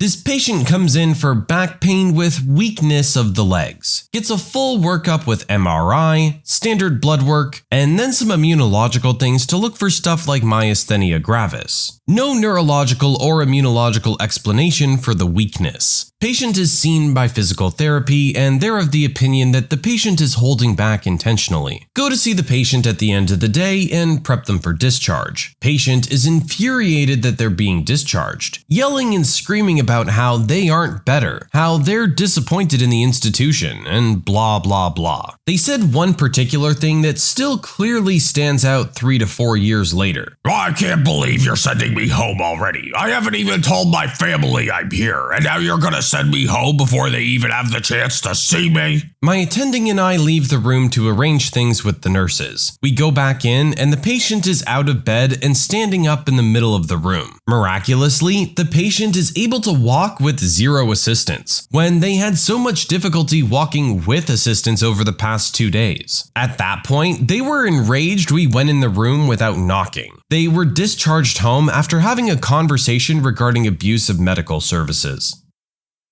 Had a patient when I was an intern feigning blindness. She would constantly be playing on her smartphone, only furiously trying to hide it when someone from the care team came into her room. The best was when my attending one day strolled past her room and threw his hand up in a highly exaggerated hello wave. She started to throw her arm up too, but caught herself halfway through, then threw her hand back in her lap and pretended to be staring off into nothing. Nurse for an ophthalmologist here. Had a 21-year-old new patient claiming to be completely blind from a sudden and severe glaucoma diagnosis from a previous unknown doctor. Would feel around while walking, tried to keep his eyes rolled back into his head, the whole 9 yards. He said he's a famous YouTube rapper that's now unable to make videos or earn a living. I exclaimed to have heard him before, and very excitedly asked him to search and show me his YouTube channel on my phone so that I could subscribe. He took my phone out of my hand and effortlessly found the YouTube app and typed away in the search bar. Oh, and of course his eyes were back to normal and focused. Come on, man, you're gonna fall for that? One time my roommate, who's an ICU nurse, came to see one of my indoor soccer games. During the game, a player on the other team went down hurt and started screaming in pain and swearing and rolling around while holding his ankle, before he eventually was helped off the field. He then limped over to where the fans sat and watched the rest of the game brooding in silence before he left early. After the game, my roommate told me he was going to go over and see if there was anything he could do to help, until he saw that the guy was limping on the wrong leg. How did no one else notice this? Only the nurse caught on to the fact that the guy's limping on the foot that he hurt?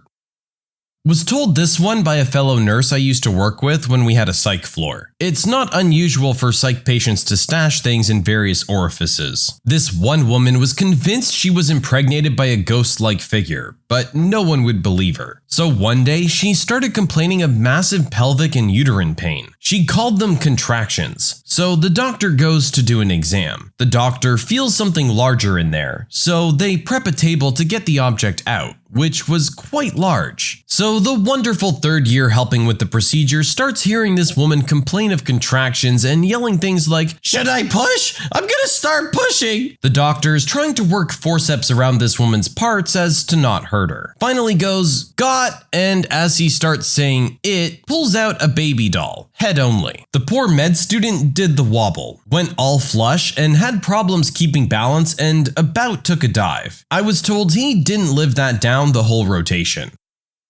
I mean, I don't blame the poor kid. In his mind, he just saw a baby's head get ripped off.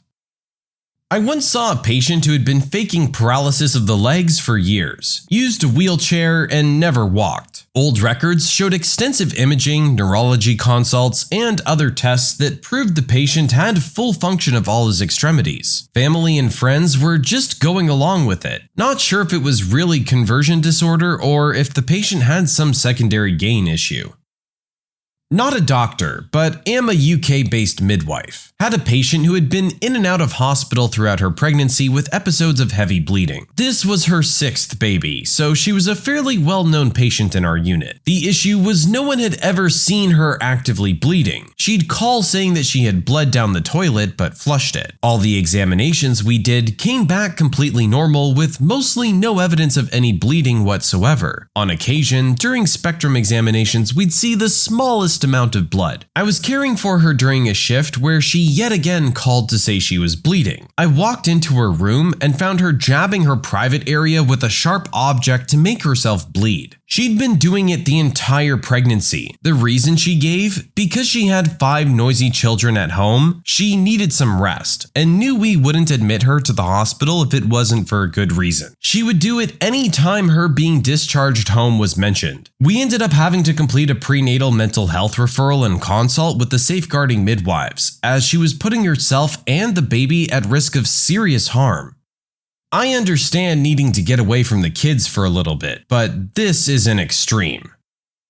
Ophthalmology technician. People pretend to be blind all the time. I go to check their eye pressure with the Tono pen, a device you poke them directly in the eye with, and they go, "What the heck is that thing?"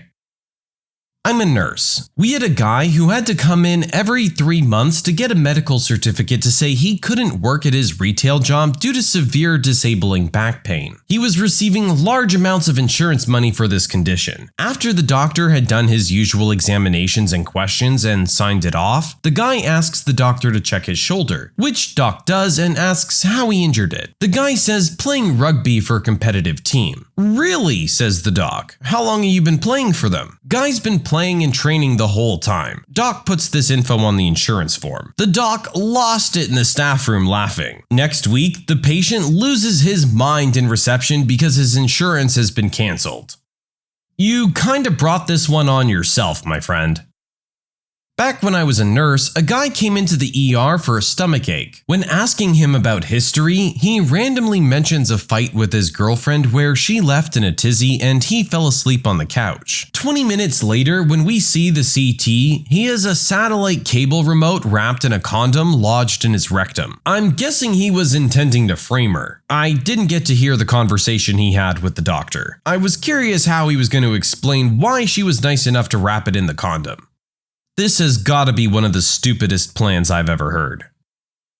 I'm a nurse, not a doctor. I had a patient who worked in a hospital as a janitor, so he knew enough to fake a bit. He was seeking pain meds, complaining of chest pain and wanting morphine. He was worked up for everything cardiac and was fine. Then he tried to claim GI discomfort when he was being discharged. Cleared again for everything. So he faked chest pain again. Cleared again. Now he's my patient. I'm a new face. He tells me he's having abdominal pain. I call the doctor, knowing this guy's history. He says he'll be up to see him soon. This patient wants a ginger ale, some stomachache. I decided to go to lunch. My coworker comes into the lunchroom disgusted. This guy had taken a dump in a basin and then dumped the ginger ale over it and tried to tell her he had fecal vomiting. He obviously needed meds right now for the pain. I walk into his room and sure enough, a pile of poop in a puddle of ginger ale. I told him I'd have to take away his food and drinks and we'd have to put an NG down. Suddenly, he changed his tune. He admitted to faking it. Why do these people do what they do? ER nurse here. I was bringing a patient back to a room who said he had kidney stones. I had him stop at the bathroom and get a urine sample. Dude comes out with the specimen cup that literally has a piece of concrete in it. Looked him in the eye expecting some sort of joke. He was serious. I threw it away and walked this foolish man back to the waiting room to contemplate his stupidity. When I was a medical student, I worked in the pediatric side of the emergency room, and we would give popsicles to all the kids. One afternoon, an 8-year-old came in with his father, and I asked what was wrong. The kid couldn't remember what he had complained about to his dad, and the dad couldn't remember why he brought his kid in. The kid's mom was a nurse, and she worked at another hospital at the time, but she was the one that would keep track of all these things. Anyway, after a few minutes trying to figure out what was going on, the kid asked, "So can I have my popsicle now?" The kid was 100% healthy. Unfortunately, we reinforced bad behavior and both the kid and the dad subsequently left with popsicles. Years ago, I had a patient who had been rear-ended in an auto accident a few weeks before I saw her. She had a history of lupus. She was decked out in the usual I'm crippled paraphernalia. Crutches, neck brace, elbow braces, wrist braces, knee braces, all of it. And she could barely walk. I saw her a couple of times and she showed no improvement. One Saturday I was on call but had to take a backstreets route to the hospital because of an event taking place on the main thoroughfare. I apparently drove around her neighborhood because, wonders behold, she was wearing old lady spandex power walking down the sidewalk, holding weights in both hands. I didn't call her out. Next week, she was back at the clinic with her I'm crippled get up on again. A few weeks later, I got a subpoena for the deposition, and it all became clear. I'm a surgery resident. When I was on my trauma rotation, we had a patient come in after MVC with question that maybe the patient had seized and that had caused the accident. So he's in the trauma bay and starts shaking. The trauma nurse goes, "Oh, this isn't a real seizure." And the patient stops shaking, sits up, turns to the nurse and yells, "You don't know a thing about me." Prisoner came in with signs and symptoms of a big stroke. At that time, the protocol was to get a non-contrast head CT to rule out a bleed, and then give TPA, a powerful clot-busting drug that's only worth the risk if the benefit is to mitigate a major stroke. So that's what happened. Later in the course, he got a little carried away and started embellishing his story with symptoms that didn't make sense with his stroke diagnosis. And that's how we figured out he was faking it just to get some time away from jail. Can't say I blame him. At least he wasn't trying to escape. He just wanted to get out for a day, it sounds like. Massage therapists of Reddit, what are some of your most awkward or disgusting experiences with clients? Tell me all the weird crap you've dealt with. Then tell me if it's worth it making this career choice. My mother's been a massage therapist for over 20 years. She's in her 50s and she loves it. She massages a lot of elderly people and doesn't mind. She massages a few obese people and doesn't mind. To her, people are people, and she's not easily disgusted. But when people proposition her for sex, she minds. One particularly troubling encounter was when she was massaging a friend's husband, and he thought it would be appropriate to ask for sexual favors. I hope she went and told her friend about that afterwards, cause I'm sure she'd want to know. I had a very eccentric client, which is a nice way of saying creepy. They came into our clinic one day wanting a tui na massage. It's a type of Chinese massage. We usually leave the room to let the client strip down into their underwear before we commence. But with this guy, I had no chance to get away. Before I had time to give him a towel, he dropped his pants to reveal a sparkling blue G-string that barely kept everything in place. The guy was about 58, huge beer gut, gray hair, gold earring, and hairy like Robin Williams. As I started the massage, the guy started to tell me that he worked as an erotic masseuse specializing in body slide massage. This is where the masseuse gets oiled up and rubs his body and genitals all over before screwing the client at the end. The whole time I was massaging him, he kept telling me that I was really good with my hands. He also repeatedly told me how he was good at his job and plugging his business with a hinting tone. It was a very awkward session. Yeah, not the kind of job offer you want while working. I was getting a massage last week, and in the little room next to mine, there was a talkative older gentleman. He was chatting away to his massage therapist. Then it went quiet. After a little while, I heard him whisper, Do you do this for everyone? A large female client wanted focus on her glutes. Needless to say, I was farted on while she was asleep. Her own fart woke her up, and then she accused me of farting because there were trace amounts of fart still in the air. I'm sure it wasn't pleasant at the time, but now you have a funny story to tell. I've had clients ask if they could massage me, specifically my butt, while I was working on them. One woman tried to put her face in my crotch and told me she would love to lick me. For the record, I was wearing yoga pants as I'm also a yoga instructor. Many people are surprised at how strong I am and comment on it and how small my hands are. That's not odd. What was odd was the guy who followed that observation with telling me that I also had moved like a Wolverine. Not sure if that's a good or a bad thing. Former massage therapist here. I used to work in the YMCA in my hometown. There was a group of 4 older ladies around their early 50s that all played tennis together, and afterwards took turns getting massaged. At first, it was great. They were mostly doctors' wives, fairly easygoing and generous tippers to boot. But then things took a strange turn. One woman offered me a diamond tennis bracelet if I agreed to switch the order they were massaged in and did her first. I declined the gift but promised to use a rotating schedule in the future. She was fine at first, but slowly became more aggressive. She would beg and bribe me to extend her half hour for 10 or 15 minutes, in spite of her friends waiting. She constantly offered me expensive presents, shopping, home-cooked meals, all kinds of things I was uncomfortable accepting. The more I declined her offers, the weirder and edgier she seemed to get around me. Finally, I guess she got tired of beating around the bush and made an outright advance by grabbing my hand and forcing it onto her breast. I told her I was very flattered, but I wasn't interested in other women this way. She screamed, perfectly in range of all her friends and my coworkers to hear, about how I'd been leading her on for months, and how I didn't deserve any of her time and money. She berated my appearance and education before storming out the door naked and furious. I quit that day, started waiting tables, and never quite worked up the nerve to go back. Sounds like this woman was a little more invested in your relationship than you were. My mom is a massage therapist. She used to work out of our house. She had a studio downstairs where she would have people over for massages. One day, a woman who came over was probably in her late 60s. Oldish, slightly overweight woman. Now, my mom, as is standard procedure, asks this woman to disrobe and get under the covers while my mom waited outside. When she came back in after a few minutes after asking if the woman was done, the woman was standing in the middle of the room completely naked. The woman said, "Honey, I'm sure you've seen more than this in your day." She had not. That's not right. You're intentionally putting your masseuse in an uncomfortable situation. I'm sure they don't want to see any of their clients naked. I do it and I love it.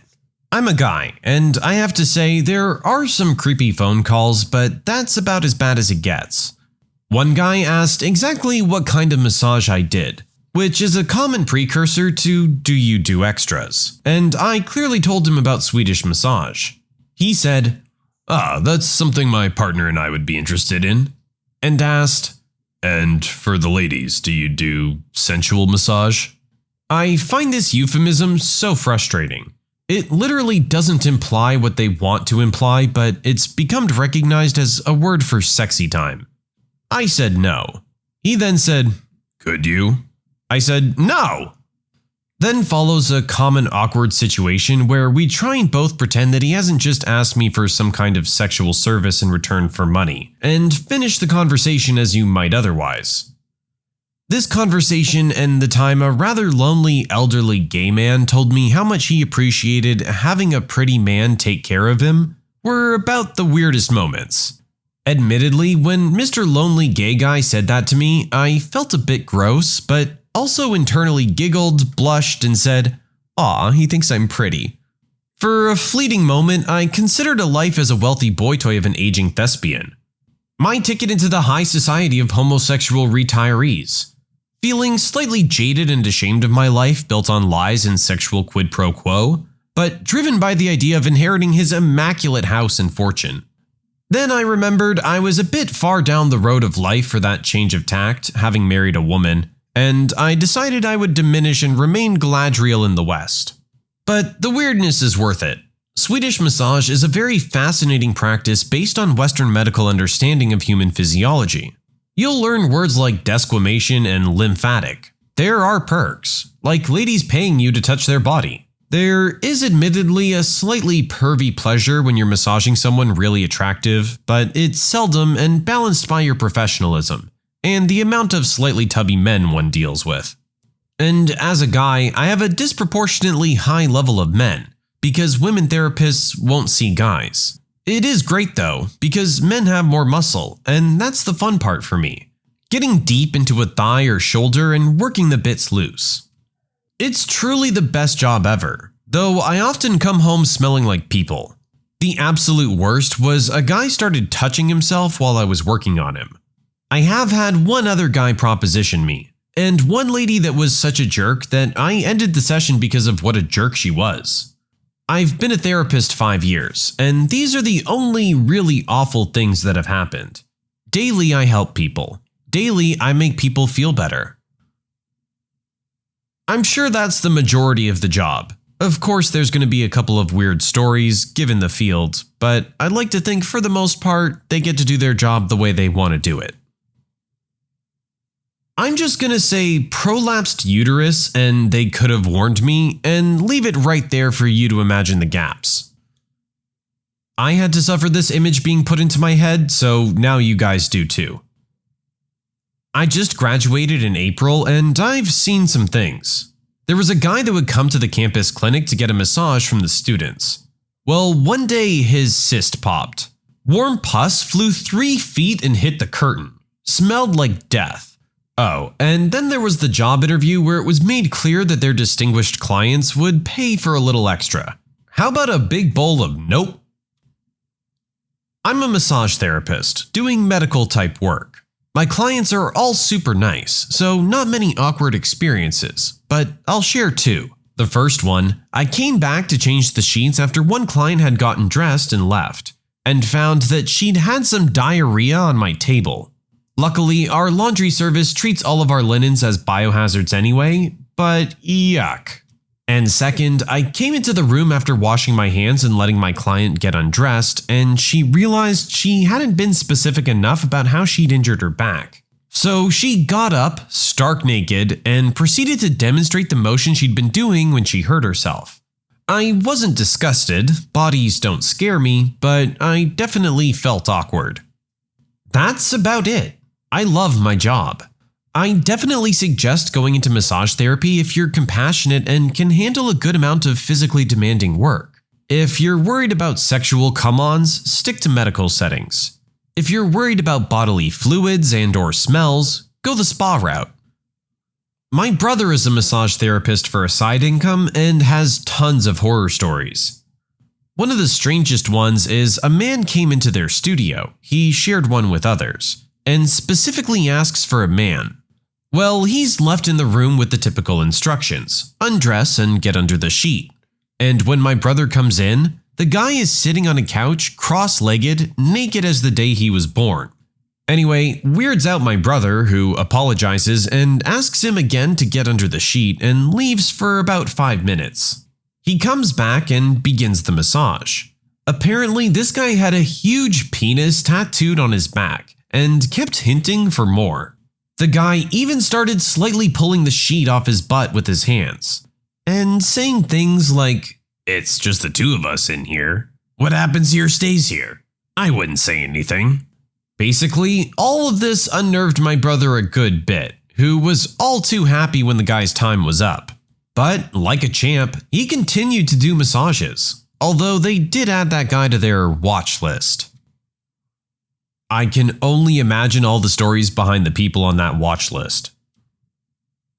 I worked as a receptionist for a massage service facility. Every masseuse was licensed and the business was legit, but I guess having an all-Asian staff gave creepers the idea that we provide extra services. One day, a rather large white man requested one of our longest massages, 2-hour Swedish massage. I instructed him to disrobe and lie beneath the bedsheets while his massage therapist prepared for the massage. Hand-wrist stretching, hydrating, that kind of thing. Typical procedure. He seemed like a decent guy, so I wasn't expecting any trouble until the masseuse that had just entered the service room stumbled out backwards shouting profanities and slamming the door. Apparently, he was sitting stark naked at the edge of the bed with his wang out, upright, and at full attention. To make it worse, according to the masseuse, when she walked in and gave him a startled look, he gave her the creepiest smile and jumped off the bed as if to approach her. We threatened to call the police and he left, though he had already paid for his service, so too bad for him. I've been doing massage for 10 years, have worked on several military bases, Sedona and Lachlan. You see some strange tattoos, some really interesting scars, some insane back hair, and smell some pretty nasty feet. If you like helping people and aren't into it for the money, especially in this economy, then it's definitely worth it. That's probably your general experience as a massage therapist. Not a whole lot of creepy stuff necessarily, just some kind of gross stuff. I'm a beauty therapist and do massage too. I once had a girl roughly the same age as me in her 20s come in for a body massage as a present from her boyfriend. Whilst doing the massage, I could see the oil looked weird, like a streaky brownish color, and it smelt weird. Well, the client smelt weird. After the massage, we chatted for a bit and she mentioned she'd spent the morning fake tanning herself. I looked at my hands and they looked like I'd just dipped them in chocolate. So brown. I then had to explain to her that it wasn't the best idea to do that as she'd now be one streaky mess. Tan fail. I know some girls have had creepy guys in for massages in the past, but luckily I haven't. Nothing exciting to tell, I'm afraid. Although, one girl had a guy in for a massage, and when she told him the massage was over, he offered her a 21st special extras. She ran off crying. I was still in school and I was giving this guy a massage. Towards the end, he started shifting around a little and acting a bit awkward. I didn't think much of it and just went about finishing up. He'd said it was his first massage. As he exited the room, he got all shifty-eyed and awkward, and seemed a little embarrassed. He didn't want to talk to me. He just paid as quickly as he could and got out of there. I went back to change the sheets, and there was a nice little present sitting under the top sheet. A shining little glob. I didn't know what it was, though I had an idea, so I leaned in to sniff it just to be sure. Yep, it's what I thought it was. The worst part? He didn't even tip. He just left something from his tip. That jerk. Why on earth would you smell it? I had a woman that had explosive diarrhea during the treatment. I didn't know what to do, so I just ran out of the room. That's probably the best thing you could have done. Female therapist here, and surprisingly, nothing too creepy or weird so far. I had this one client while still in school who really wanted extra focus work on his toes of all things. After spending my time on his toes, he wanted glute work. He pulled his tight shorty shorts down and bared his hairy bum. Not exactly what I was expecting, being so innocent and new to the field. Needless to say, I pulled his britches right back up. Since then, I've had a few clients make sexual references or try to give me hugs afterwards. No blatant, "Here's my penis, you know what to do with it." There have been a lot of boners though. Every day, all day. All I see is a clock and boners. Alas, I do love my job. It's easy, but hard work at the same time. Very rewarding. I think it depends on where you work, what area of town, and who you're employed by. But I personally love what I do. Yeah, at the end of the day, if this is the field you're looking to get into, just be careful where you work and who you work with more than anything else. Assuming you're trying to avoid these situations. A client came in unable to fully stand upright due to low back pain. I told her that I would likely need to work in the hip area, so she should probably remove her underwear. She then said, "Oh, well, I had an accident earlier today and I threw away my panties so I would be more comfortable leaving my pants on." I did the massage anyway, although my coworkers were telling me to refuse to do it. But I felt like if you've already pooped your pants that day, you'd probably feel even worse if someone refused to touch you because of it. However, at the time, I was assuming that she'd actually cleaned herself post-liquid poop. I massaged her back and did compressions on her glutes and hamstrings with her pants on, all while the smell of excrement wafted in my face. Then I noticed at the end of the massage that she had brown stains along the cuff of her pants. She gave me a nice tip, but I had to thoroughly bleach the entire room and sanitize everything after she left. But nothing can sanitize my brain. Physical therapist here, but we do massages a lot. Here's a few quick ones. A girl on her period without a tampon or pad who stunk like heck from body odor messed up the towel we put out for the patients. Next, a woman in her late 40s. I sent her into the room and said that I would follow after taking a short break to get something to drink. Upon entering the room, I found her completely naked doing the sexy look. I turned around and left. In a clinic for chronic pain therapy, a woman accused me of sexual abuse because I didn't want to give her a happy ending. Luckily, she confessed to the psychologist that she made it up. A patient with a polytrauma and a fixature extern fled naked out of the 3rd floor. We didn't know how to manage this, or even why he was running. And many more stories I just can't remember right now or would take too long to explain. But even those bad stories can't take down the positive effects of the job. Grateful people everywhere. My sister is a massage therapist, and one day while working at a very nice upscale spa, she noticed that the guy she was working on would not stay still. He kept wriggling around on the table and she kept having to ask him if he was okay and comfortable. He said he was fine and she would continue, only to have it go on. Finally, the massage is over and she leaves the room to let him get dressed. She waits a few minutes, then knocks on the door to see if he wants water or if he's ready to go pay. He tells her he's done and to come on in, and she walks into him touching himself on her massage table. Apparently, he'd been grinding on the table / trying to get some friction / touch himself, or who knows, while she was working on him. She had taken a break from massage for a while, but she's now back working at the same place, and she's already had people ask her for a happy ending. Needless to say, she's not really crazy about the profession anymore. That's just it. I hate to say it, but at the end of the day, this kind of thing is gonna happen because there are creeps. If it's not something you can handle, then I don't blame you. Massage therapist here. There are some pretty unfortunate clients. Ones that smell, ones that are really fat, ones that are really skinny. Massaging bone is harder than massaging fat. Awkward ones, really hairy ones, horny ones who leave stains on the sheets. But my most off-putting types of clients are the ones, usually older, with lots of dead skin, that once you start to massage them and do the motions with your hands, their skin, combined with the oil or cream, makes for a disgusting mixture that sticks to your hands and onto their skin.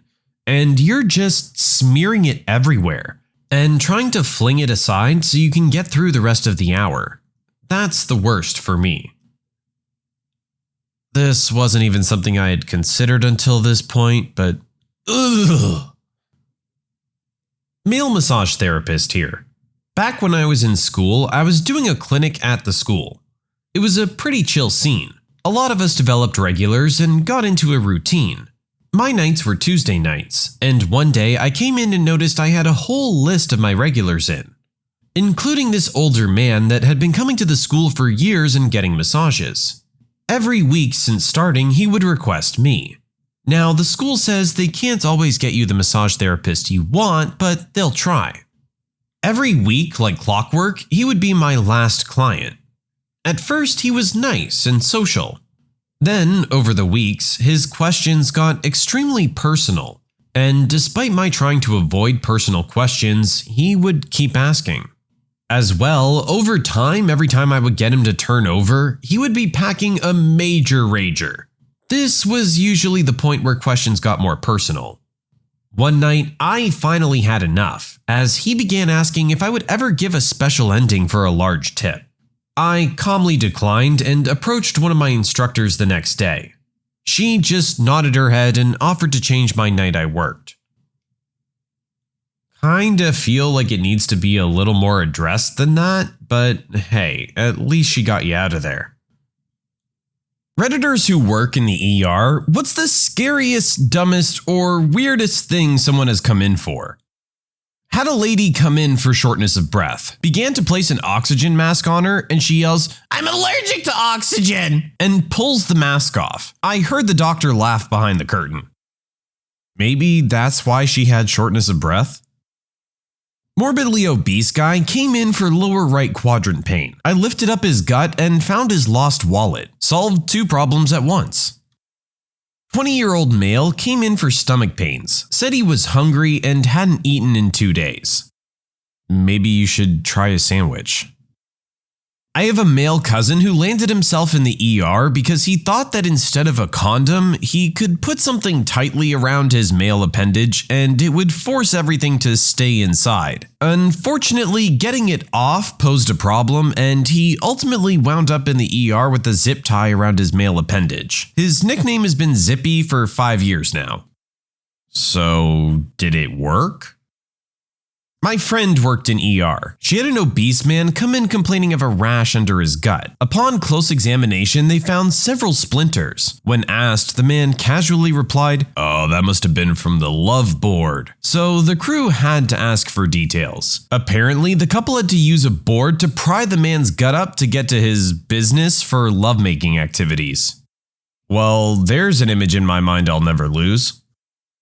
A girl came in saying she was miscarrying, claimed 27 pregnancies and 0 live births, says that in the last 2 years since she went on birth control to help regulate her periods, she's had a miscarriage every month. We had to explain to her that she was experiencing regular periods. You know, this is why you need to pay attention in health class. My aunt is a nurse, and this is her story. 2 extremely drunk men come in. One of them fell down the stairs and somehow got glass in his eye. They had pulled out the glass and sealed the gash in his eye with super glue. They had to soak the eye in acetone to get it open. That's terrifying. I'm an x-ray tech, and the hospital I used to work at had a lot of homeless people come in. This one man came in and there was an order to x-ray both his feet. As soon as I got to the hallway with his room, there was a nasty smell. I got to his room, opened the door, and almost puked. He was soaking his feet in water, and it was the worst thing I have ever smelled in my life. His skin was peeling off and getting stuck to the x-ray board. I had to stop a couple times, but I kept my poker face. One case that really freaked me out was a guy that came in that was around my age, mid-20s. He was having severe pain in his shoulder, but claimed he didn't injure it. He gets taken back and gets x-rays done and finds out his body is absolutely riddled with cancer. He was given 1 year to live. The family's reaction to the news was so heartbreaking to witness and something I'll never forget.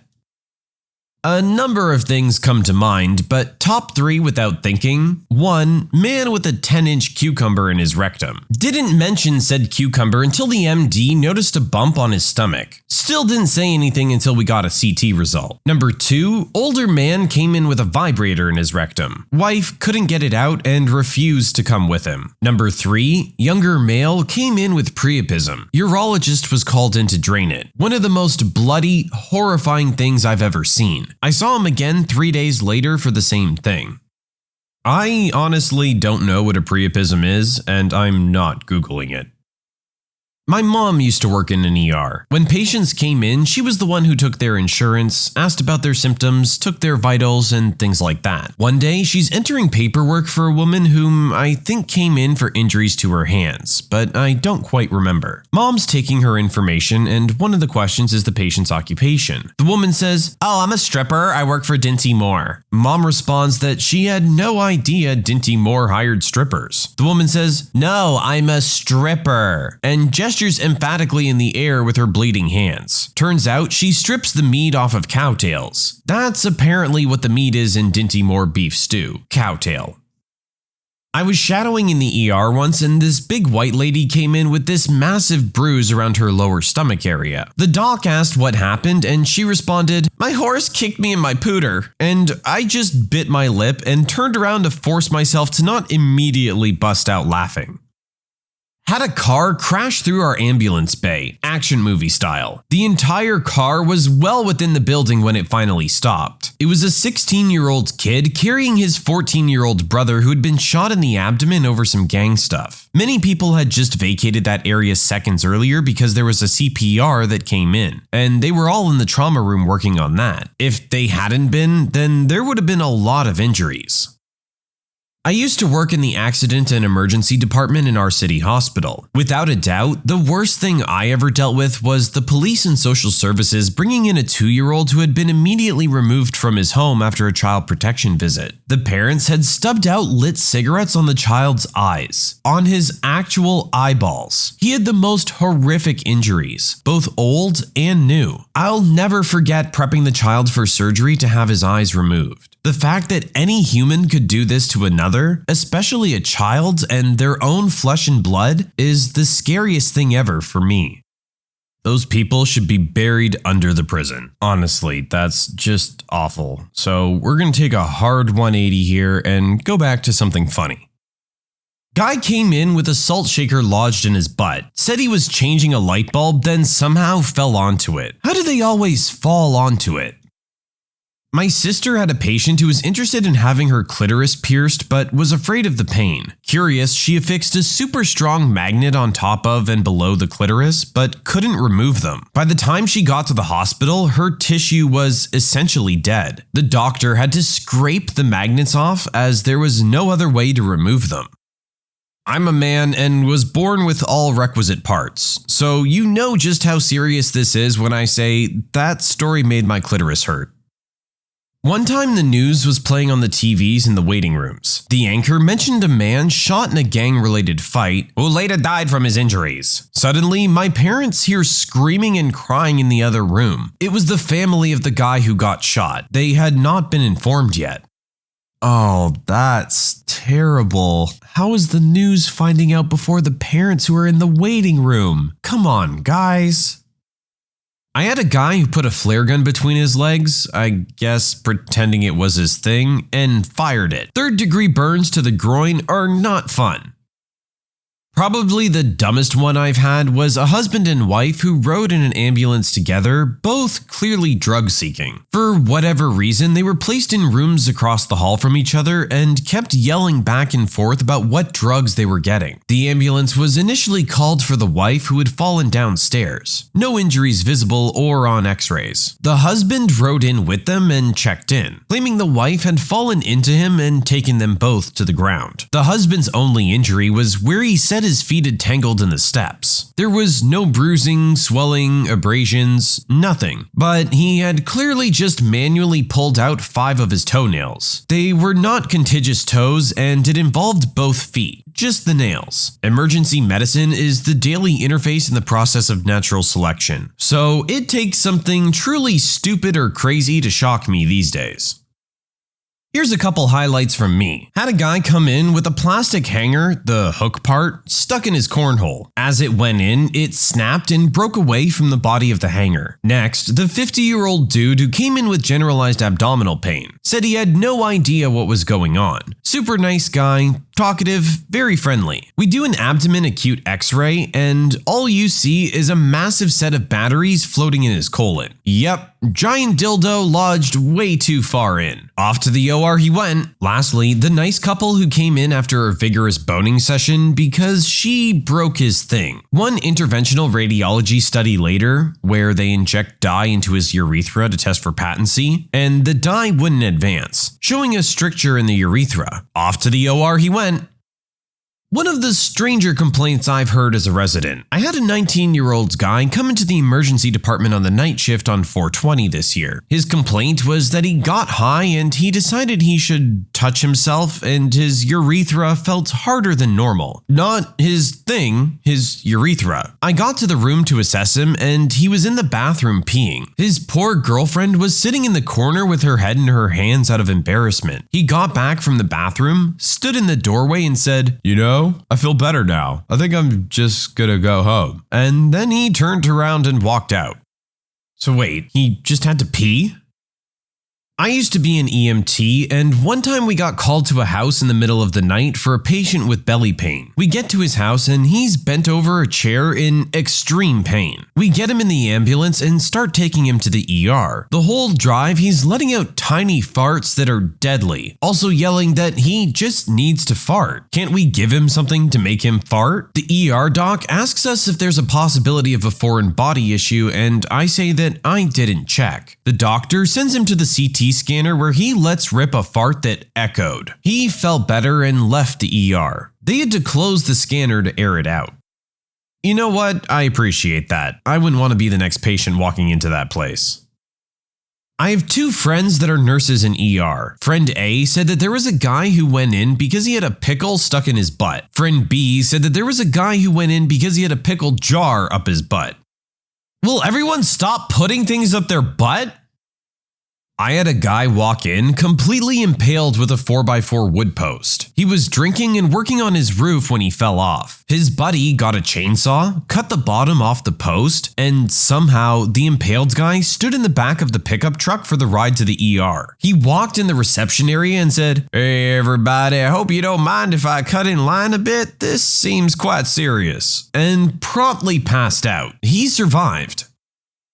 I worked in an ER for a little over 2 years and as an EMT running 911 calls for another 2. I have plenty of stories, but this one's pretty good. So these two 20-ish-year-old girls come in and they're lovers. Apparently they had been fooling around and one girl stuck a bottle of hand sanitizer in the other's butt. The bottle was about the same size as a shampoo bottle. Well, it got stuck, so they came in to have it removed. The doctor was able to pry it out of her butt and he threw the bottle in the trash. The girls were discharged and the girl's nurse, who we'll call Steven, and myself walk in to clean the room for the next patient. Steven says to me, "Hey, check this," reaches into the trash and pulls out the offending bottle of hand sanitizer with his bare hands. He squeezes a huge dollop of the gel in his palms and rubs his hands together, laughing hysterically. That was one of the weirdest. Also, once in medical school, I was doing a clinical at a very small 3-bedroom ER in a very rural town, and this giant fat lady accidentally burned her left breast off trying to pour a giant pot of boiling pine sol on the floor. First, the whole hand sanitizer thing, I get that you're cleaning it with the hand sanitizer after, but it's just gross. Second, burnt off? A colleague told me this one. Man came in with a major rager that wouldn't go away. Claims he hadn't taken any drugs, but I have no idea if that's true or not. Turns out he woke up with it, then went to work for a full day before coming to emergency to get checked out. I honestly don't know what happened after that. I don't work in ER, but in a hospital. Back in West Virginia, girls used to come in frequently for just a pregnancy test. Not like they sell them in the dollar store or anything. My absolute favorite was a 23-year-old who came in at like 3 a.m. because their sunburn was itchy. There was also a guy who had a baseball-sized festering stinky sore on the top of his head. He had had it for over a year and was just wearing a baseball cap and ignoring it. You could smell him from the hallway. A dude shot some kind of injectable Mexican Viagra into his thing so he could have some fun with his girlfriend. Turns out he basically totaled his junk. Urology told us that it was never gonna work again. Best part was, he had a wife who he had to explain this to. Finding out that some old dude with a part of his intestine hanging out of his abdomen that drips out poop all the time, and who's unable to get a hard-on without shoving a needle into his business, is somehow married and has a girlfriend while I'm still single as hell, was quite a realization. Well, if it makes you feel any better, he's probably not going to have either for long. So my brother works in the ER. A guy came in the middle of the night with a carrot stuck in his butt. He said he was walking in his garden and fell. Another was a couple who came separately to the ER at night. The girl had a heavily bruised head or something like that, and the guy had a crooked thing. Apparently, while the girl was giving the guy a little bit of fun, she had a seizure, her jaw clenched, and the guy panicked and hit her with something. The situation with the couple sounds awful in so many ways. My brother had 2 varsity football players, rivals from rich AAAs no less, come in with fractured arms, shoulders, and concussions. They actually had to choose between getting them out of their pads and physically restraining them when their screaming alerted one another that they were both in the same ER. Both of them had functioning legs and both were in cleats. There were stitches for staff afterwards. Don't you guys have other stuff to worry about in this moment besides your school rivalry? Come on. My aunt said it was incredibly common for people to come in complaining about terrible stomach pains only to be told that they had a, well, buttload of poop that they just needed to get out. I worked in ER billing, not the ER, but this story actually makes me incredibly angry. I had a less than 10-year-old kid's chart with codes for nausea, vomiting, and a broken rib. So I, being snoopy and having time to waste, opened up the nurse's notes instead of just entering the info. Turns out the kid swallowed his toothpaste after brushing instead of spitting it out. Mom of the Year freaked out and gave the kid the Heimlich, to the point of breaking her own son's rib. An honorable mention goes to the lady who came in with her workers' comp insurance info ready to go for a laceration, which is pretty common. But in the section for laceration repair, the nurse had angrily scribbled through dermabond and sutures and whatnot to handwrite tiny band-aid in the box. Yeah, this lady went to the ER and wasted a whole bunch of people's time for a paper cut. My godmother was a surgical tech, and the best weird stories all involve things stuck up people's butts. Bottles of Windex, shaving cream cans, tubes for gerbils. Did you know putting live gerbils in your butt was a thing? I didn't know that. The worst part was half of the patients she saw for the "I shouldn't have put that in my butt" were repeat offenders. Then there was the older patient who called her in because he couldn't find his appendage. Turns out he had a ton of foreskin and couldn't pee. Mom had to glove up and use a tongue depressor to uncover the head of his business so he could pee. The ER is full of crazy stuff like this. While I was sitting in a waiting room, a man comes in, maybe 50 to 60 years old, goes up to the counter and tells the lady, "Yeah, I don't know if this is cause for concern or not, but I went to bed on Tuesday night and woke up today." It was Saturday morning, 3 days later. He was told to have a seat and I was out of there soon after, but I've always wondered what the story was behind that one. My curiosity's been piqued here too. Yeah, I'd be going to the hospital too. Please give me an answer to what just happened. A guy came to the ER with an arrow through his head. We thought he was wearing one of those Halloween props, but no, it was real. Watching the neurosurgeons trying to maintain composure when examining the patient was priceless. He went straight to surgery and, from what I understand, did very well. Yeah, I'm sure the surgeons don't have to deal with something quite like this very often.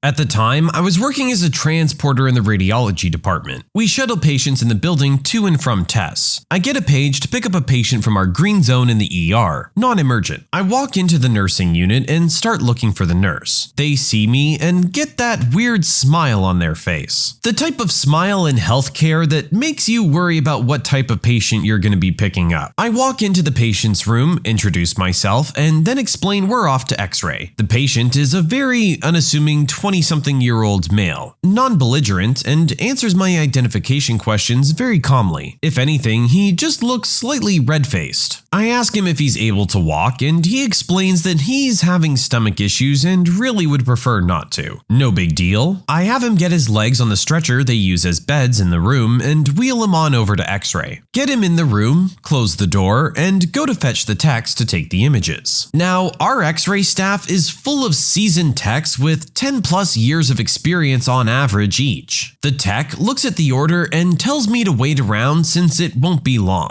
Alright, no problem. The tech comes back from the exam room, super quiet about 6 minutes later with a slight smirk. She waves the other techs over to a computer in the back room, away from the patient, chuckles, and pulls the images she just took to be fixed up. Two of the younger female techs bolt away from the computer, hands to mouth, and slam the door. One of the techs whistles, and the older female techs, almost in unison, go, "Well, that could cause an abdomen complaint." Very visible in the rectal cavity was a large toy. Long story short, the patient told the tech that he had a new girlfriend and she wanted to try something new. Little do most people realize that it gets to be like a vacuum to get things out of there, and up it went. 5 hours later, he was released after it was removed, the old-fashioned way.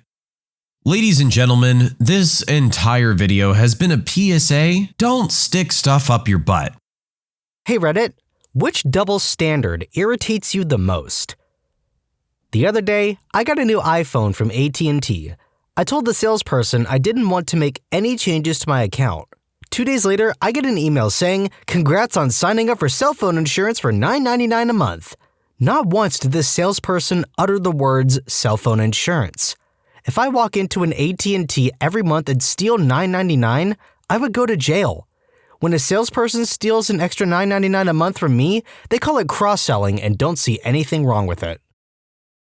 Work over 12 to 15 hours a day to get your project in by deadline is fine, but don't you dare show up 5 minutes late the next day. Paid based on a 40-hour week, trend towards 50 to 60 hours on average. Edit, should point out that I love the job and I feel I get paid a good rate. Just annoyed after getting called out by the sales staff who don't have to pull extended shifts. I work for a small business, 8 employees. Smokers, 4 of the 8 of us, are allowed smoke breaks whenever they feel like it. We aren't given regular coffee breaks or lunch, during which they aren't required to punch out or put anything other than, and I quote management here, a reasonable time limit on. I don't smoke, but I do like a bit of fresh air every now and then, so I go outside for 3 to 5 minutes and check my email or read the news on my phone. This is completely unacceptable to my boss because, and let me quote her directly again, phones are an addiction that waste company time. I asked her why smokers aren't held to the standard, and I was told, quote, smokers need to smoke. You don't need to read the news. A double standard imposed on me by my mother-in-law. Conversation happened earlier. Mother-in-law, if I ever catch you cheating on your wife, I'll cut you with the machete. Me, silent. Neighbor, but Mother Lily, your sons are horn dogs and have different children from different mothers. Are you going to cut them too? Mother-in-law, now why would I cut my own sons? P.S. I don't cheat on my wife. My hippie friends who believe modern medicine is evil and that chemicals are dangerous to the point of never taking paracetamol or even believing things like vaccines are bad. Maybe I use the word friends too broadly, but they don't give a crap about snorting white powder that they've bought from a guy they barely know, which is very likely 20% actual white powder and 80% miscellaneous white powder. The irony is that most of that miscellaneous white powder is probably paracetamol. 5-minute smoke break? Sure. 5 minutes for fresh air? Screw you. Get back to work. Acknowledging the existence of children trying to interact with me. I'm a guy. Example. Was a cashier and this kid with some mental disorder, Downs I think, always loved to talk to me when his parents were going through cash. His dad said he always remembered me. Long story short, got hauled into the office by my boss and I was told my behavior was inappropriate for talking to a kid about food. Manager, you need to be a team player and help your team out. Sits in her office all day not doing jack squat. People, I want more art, music, movies, and other forms of entertainment. Also people, I don't want to pay for any of it or it isn't worth my money. Saw this one firsthand in a store once that made me laugh. Mother, all you do is waste your time playing video games. Teenage kid, you're on Facebook as much as I'm playing games. Mother, long pause. That's different. Parent, you're wasting so much time playing those stupid video games. Followed by the parent watching TV from the moment they get home till they go to bed. This one drives me up a wall because this is what my parents like to do, specifically my mom.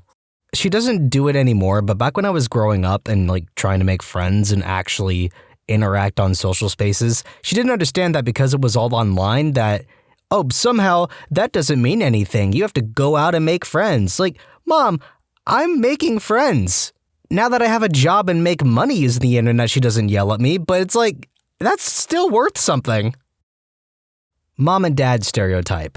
My husband is an excellent father, but people always ask who's watching the kids when they aren't with me. Their dad? People. Oh, so he's babysitting today? Me. No, he's taking care of his freaking kids. When my political party does X messed up thing, it's okay. When yours does it, it's wrong. We won't hire you unless you have 5 years of experience working this exact job. Your uncle's cousin already works here? Welcome aboard, person with 0 experience. This post is from 6 years ago, and I like how this has happened so often that we now have a word for it, which is Nepo baby. As a teacher, there are times I would love to be able to put an arm around a student who is crying, or have a student come back to my room for extra help if they are struggling. But I'm male, so that can't happen. We are literally told by our administration never to do any of that if we are male. I understand the concern, but to the point where you literally can't offer any support to a student because of what might be taken out of context, that's doing way more harm than good. Dancing. I don't like to go dancing because I don't understand what you're supposed to do. You just dance. Do whatever feels right. Does dance. No, not like that. There's no one right way to dance, just as there's no one wrong way to subscribe to Am I the Genius and Am I the Jerk, linked in the description below. As always, thanks for watching. I'm a lady. I can't stand how men aren't allowed to be caregivers, or like children. Man can't comfort a child or be at a park with his own without being accused of a crime. Man wants to stay at home with the kids. He's lazy and making the woman do all the work. It's crap. Equality means that men should be allowed to do the same roles as women and vice versa. I'm a male substitute teacher, and when I first started, another male sub told me, do not ever spend a second with a child by yourself. He also said, do not ever get too close to the kids and keep your hands visible at all times. A week later, I was caught with a student alone because she needed a pass to go to the nurse right before recess. The female principal had a talk with me and told me she was telling the parents of the child. Then I got fired.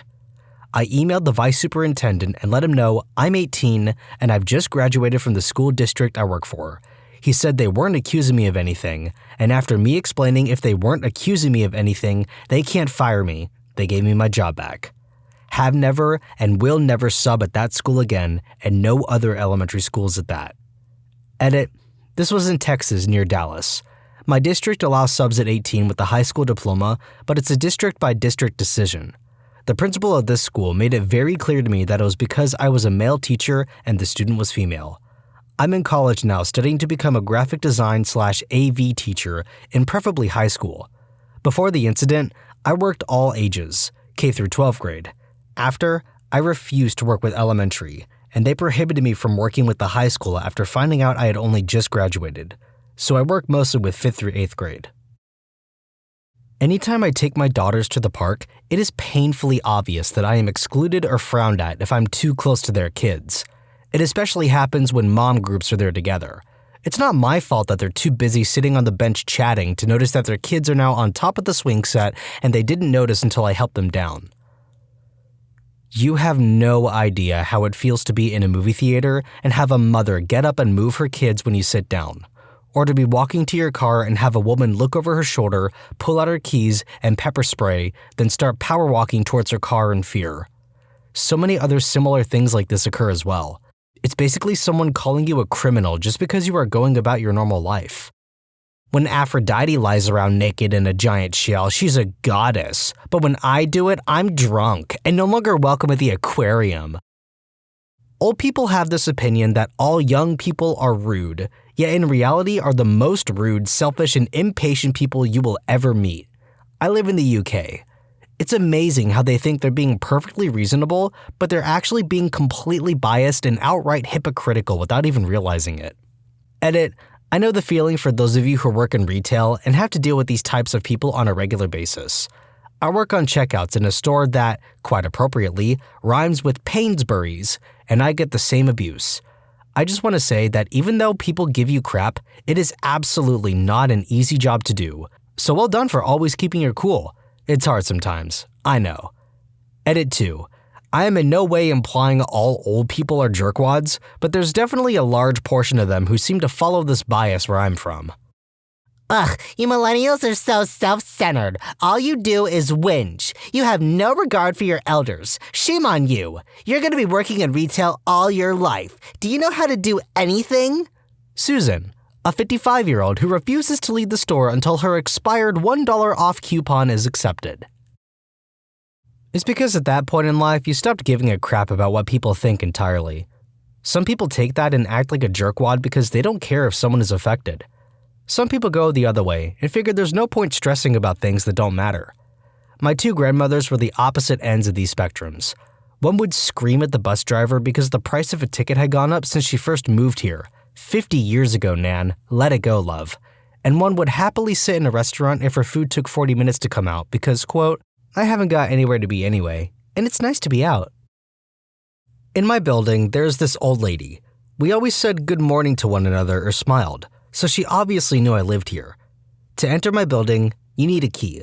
Once it was raining and windy outside, and my key was lost somewhere in my bag under a pile of books, papers, and God knows what else. So I was freezing, searching frantically through my bag for the key when I see her coming out. I think, great, she'll let me in. She went out of the building and closed the door behind her while pushing me out so I could not come in, all the time looking at me suspiciously. I can't let you in if you don't have the key, she said. A couple of days later, the same situation occurred, except it was me coming out and she was looking for her key. I seized the opportunity for revenge and did exactly the same thing, closing the door in front of her face and telling her I couldn't let her in without a key. She was still screaming obscenities at me while I walked away. WTF? You reap what you sow.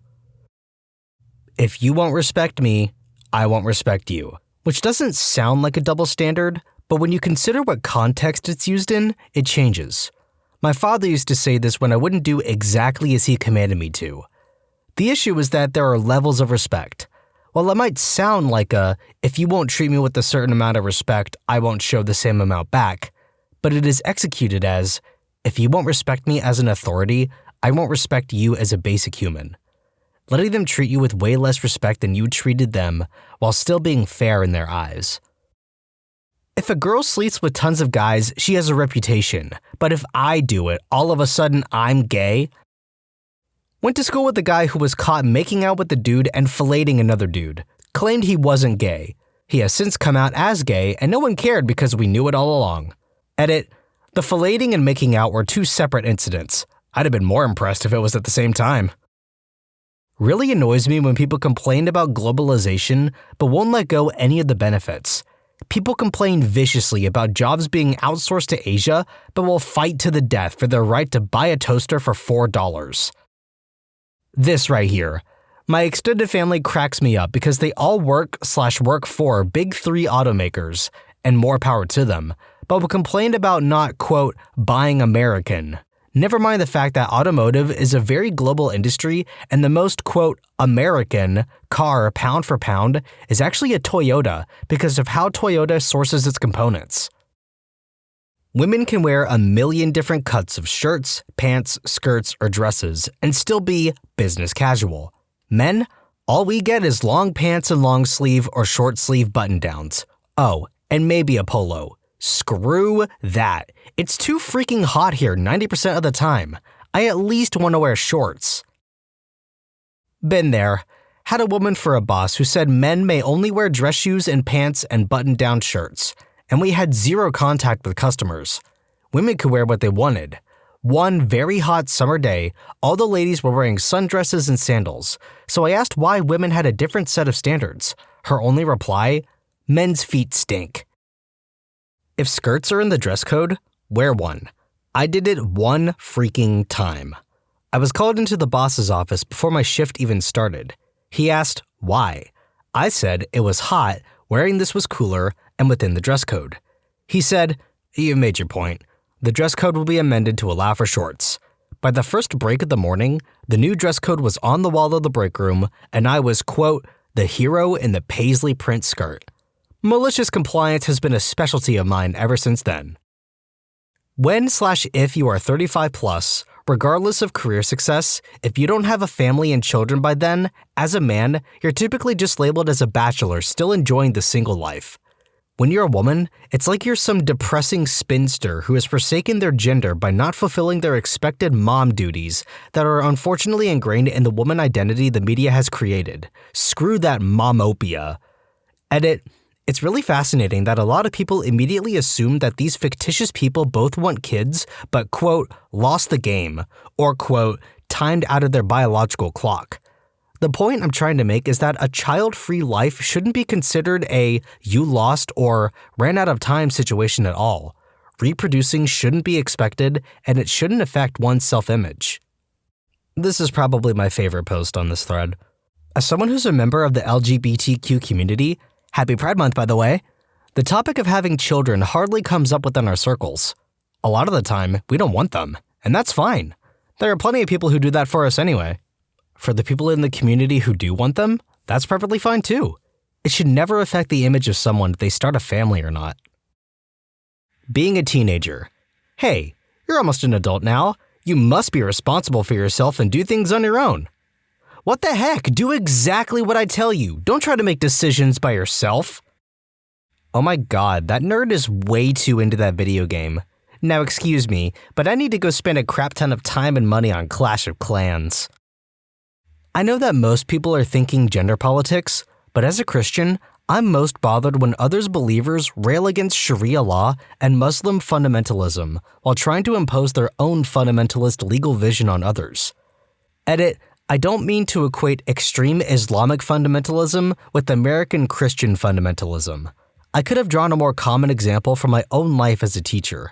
My pastor has been very open about how I should be able to share my faith with my public school students in a way that he would not tolerate from a Muslim teacher. That's the double standard at its heart, but in a less extreme form. He and many others want to preserve prayer in schools, Christmas, and the Ten Commandments, but they do not want likewise expression for other beliefs. Also, I've spent my day teaching about lynchings in U.S. history, so I'm not in the mood to pretend that Christian fundamentalism can't get as extreme as Sharia. It's not the point I'm arguing, but it's not an invalid point in modern history. Don't trust Muslims, they'll force Sharia law on you. Now vote for this nice man who wants to ban gay marriage and teach creationism in school. I've never been ashamed of being a Christian, but I've sure as heck been ashamed of being in the same religion as some of these people. Men don't cry. Every single instance that says men aren't supposed to show emotions, tears, or anything that could be considered a quote weakness ticks me off to no end. Bonus irritation points if that's considered a sign of homosexuality, as if that's a weakness. Sadness isn't exclusively feminine. Bottling up emotions is one of the most toxic things I've ever done, and I'm probably still doing it unconsciously due to my upbringing. I'm certain that most men are, and that's messed up. Female friend shares a post on Facebook with the title, "Hot male French farmers pose topless for calendar because why not?" The comments and amount of likes the post received baffled me. If I was to share a post of a load of female models, because why not, I would be ridiculed or called perverted. And I know that 10 to 20 of my male friends wouldn't be posting comments like, "Heart eyes emoji, January though." Girl, how tall are you? Me, 6'1", why? Girl, oh good, because I only date at least 6 feet tall guys. Me, how much do you weigh? Girl, not your business. Girl on matches. Probably my own. That's to say, noticing the hypocrisy in my beliefs and actions. If I can't call BS on myself, then I don't have much of a right to call it on others. Hopefully, I'm arcing toward improvement, but I have a lot of work to do. People complaining online about people using their phone while driving, by taking a photo of that person while they themselves are driving. I can do what offends you because it's freedom. You can't do what offends me because it's not politically correct. Ooh, the urge to attend a conservative Christian family dinner and call my grandma, grandpa, and my grandpa, grandma. Now we'll see how they really feel about pronouns. Oh, you know I'm not your grandpa, right? And I'm not your grandma. So you like being called what you prefer, huh? Most people give the older generations grief about using computers. In my experience, I've seen plenty of millennials who can use their phone but don't understand how to use basic office software. In my experience, nothing 15 minutes in the help of Google can't solve. Your coworkers are absolutely free to joke about how they're going to drink a glass of wine or a whole bottle by myself when they finally get home from work. If I mention I take a couple hits of weed from a vaporizer before going to bed, they'll think I'm an addict that can't make it through life without a crutch. Talking about the historic slave trade in/from Africa is encouraged. Talking about non-African slave trade, example, the Irish being sold to the Caribbean, I know is called indentured servitude, makes you a racist. My SO and I are of different ethnicities, but we agreed that it's pretty messed up. We can't figure out why people, black or white, have such an issue with this. People get really angry about it. I'm American, so maybe that has something to do with it? Can't we just agree slavery is a crappy thing to do all around, no matter what you call it? Women are allowed to wear men's clothes, and nobody cares too much. Being a tomboy is normal. Men aren't allowed to wear women's clothes in public. That's too weird for everyone else. Being against abortion, but giving absolutely no craps about the mother's health/financial situation and the child's health or well-being. We blatantly accept lies from our corrupt governments. When whistleblowers reveal information on said governments, they're traitors. Yeah, I'm gonna let you in on a little secret. The reason why whistleblowers are given a complimentary deep tissue head massage from the CIA when they expose corruption it's because those powers want to stay unopposed and will do whatever it takes to keep it that way. Late to the party, but my girlfriend and I have one that she finds funny and I just find irritating. Both of us train Brazilian Jiu-Jitsu. It's like wrestling with chokeholds and attempted limb snapping for the uninitiated. As with any combat sport, you get roughed up all the time, and anyone who trains a few times a week constantly has bruises. Bruises on the shins, arms, and wrists are especially common.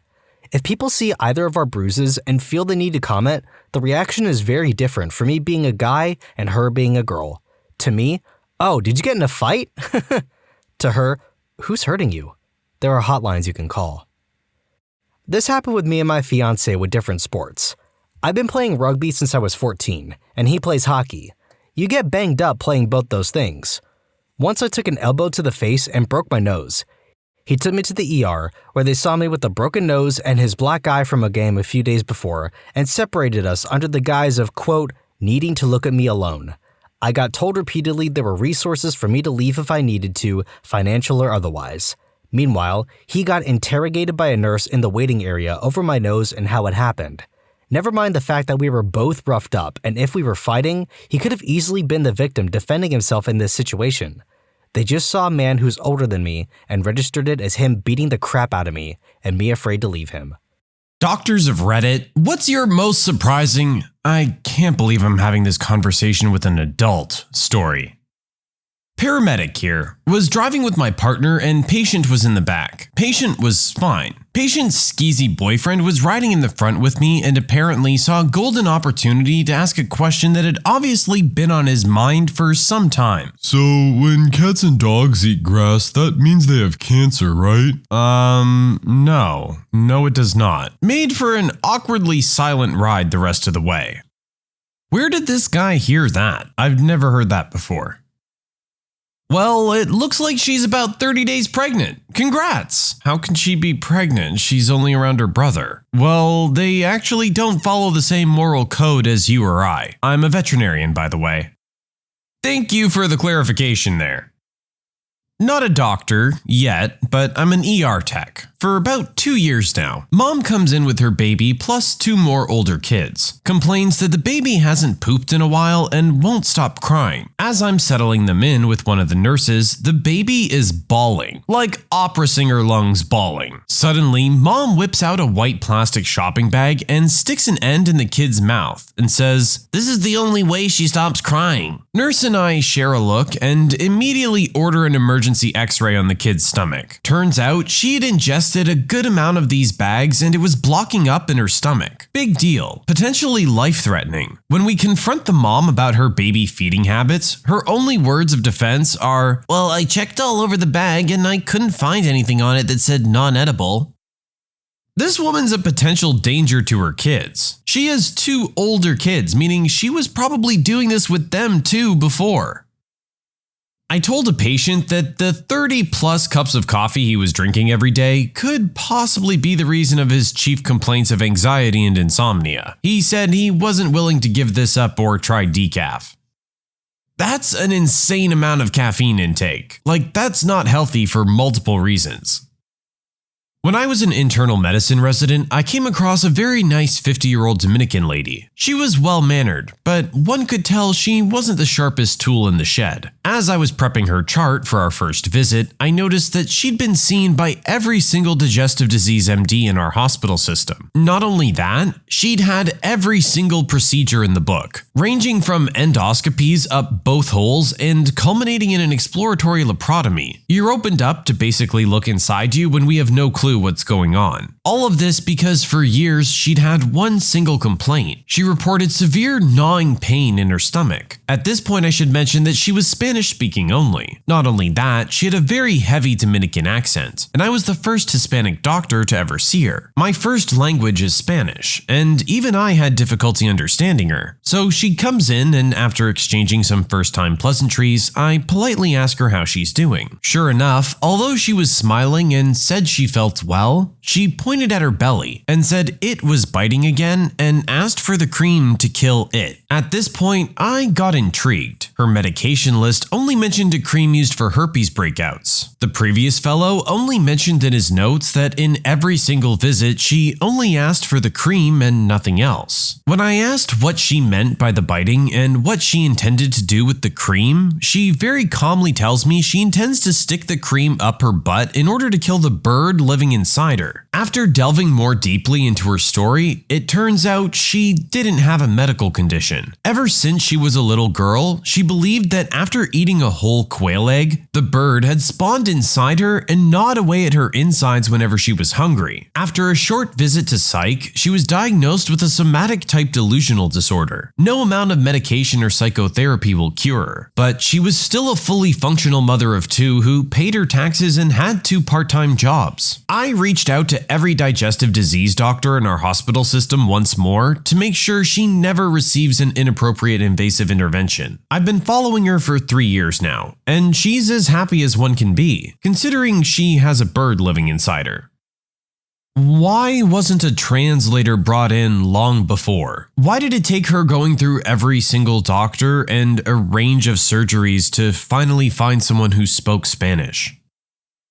While in dental school, my friend pulled out several bombed out teeth on an adult male. After the procedure was finished and post-op instructions were given, the man asked, So, when should I expect my new teeth to grow in? He was serious.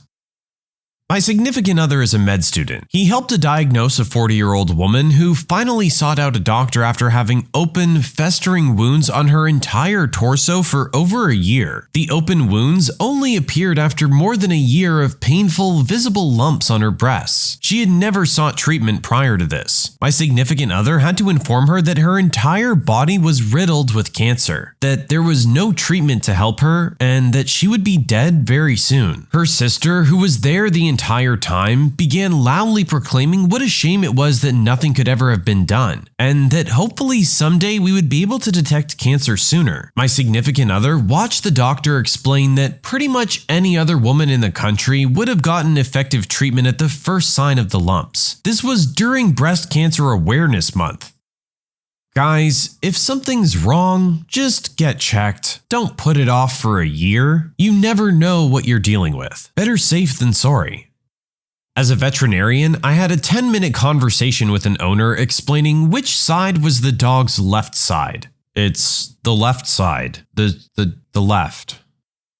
I saw a patient who was concerned that she was still lactating, despite the fact that she had stopped breastfeeding her twins 2 years ago. She said, "Sometimes I wake up in the middle of the night and find my husband sucking on them. He says he's trying to drain the milk for me." I had to explain to her that breastfeeding her husband will lead to continued lactation. Okay, this one's just creepy.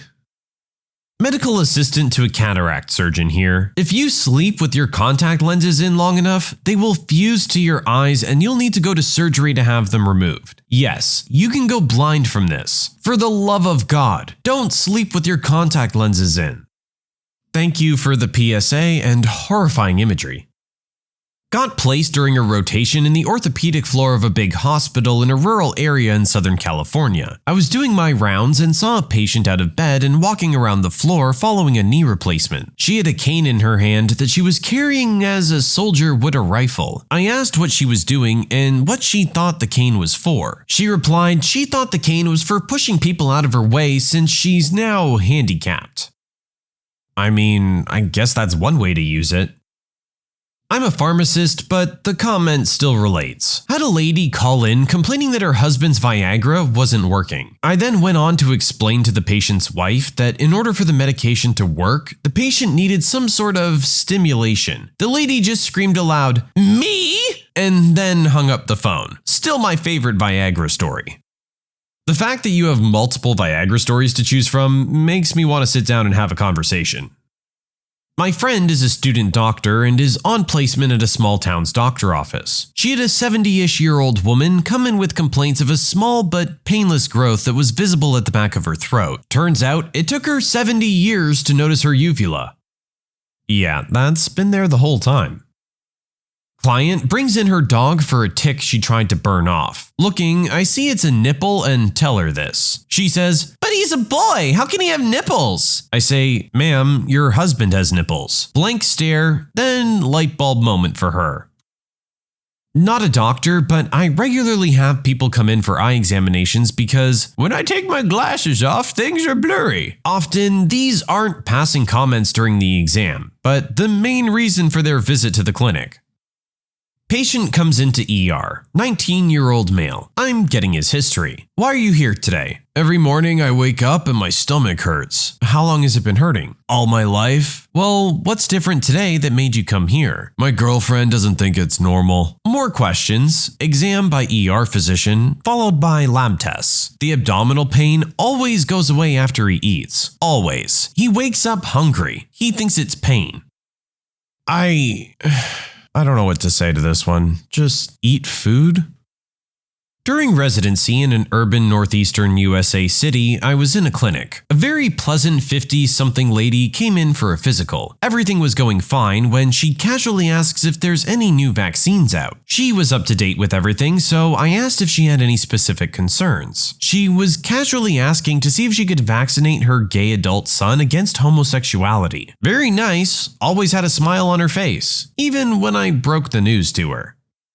My mom was the head nurse at a clinic here in Houston in the 80s. She worked for an old World War II doctor that had gone into private practice as an old school general practitioner when he returned back to the States. Well, one afternoon she told me that they had a patient come in that was running a high fever and was complaining of pain in her pelvic area. My mom also tells me that there was a stench coming from the woman's lap that could only be described as enough to gag a maggot off a meat wagon. She begins to interview the patient, who told her that her and her boyfriend had been sexually active and that she has been in pain since. She thought that the woman may have contracted an STD and asked her to undress and wait for the doctor to examine her. The doctor arrives and closes the door, only to reopen it a few seconds later, mentioning about the need for fresh air. The doctor noticed that there was a discharge and began to question the patient about her sex life. Was it protected, not protected, things like that. According to my mom, the patient told her, "No doc, we always use a rubber." The doctor looked down, then noticed there was a small rubber band extending from the woman's private area. The doctor reached in with his gloved hand and pulled it out. What came next can only be described as a magician pulling the cloth out of someone's mouth. One rubber band after another came out over the course of the next 10 minutes. Finally, once they were all removed, the doctor had the talk with the woman about sex education, and that rubber bands were not a successful contraceptive, and not what they meant by wearing a rubber.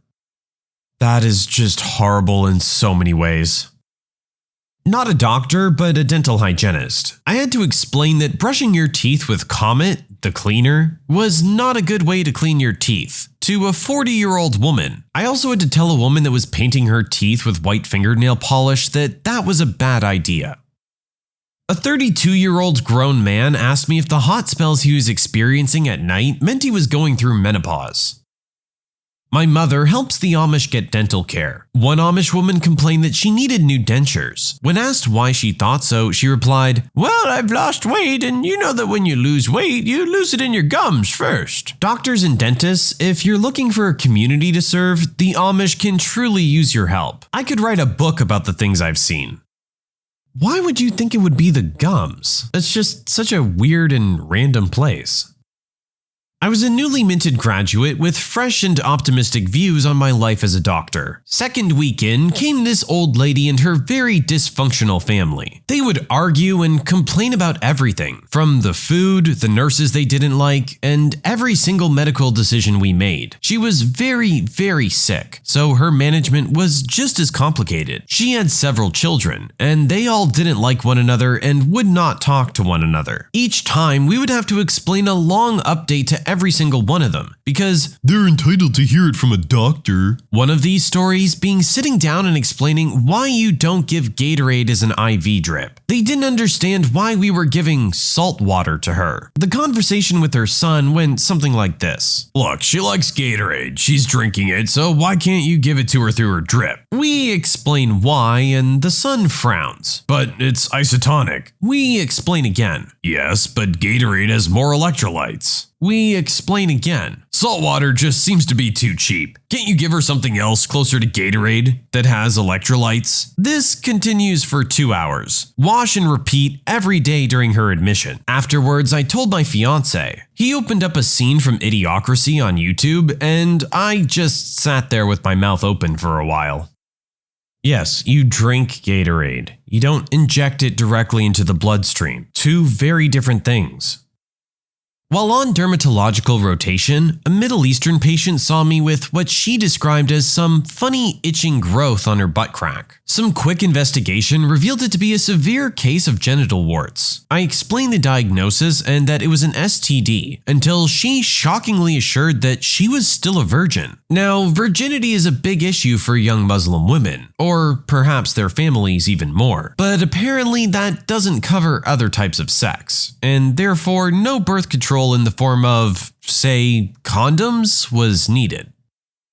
EMT here. I had a grown adult trying to explain to me that someone else pooped his pants. Got called out for finger pain at a homeless shelter at 2 a.m. We get there and the guy jumps in the truck with very mild swelling to the tip of his right index finger. Here's how the conversation went. Me. So, what happened? Yeah, I smoked some stuff and then I fell asleep in my bunk and I woke up next to my bunk and my finger hurt and there was poop. There was poop? Did you fall in poop? No, like in my pants.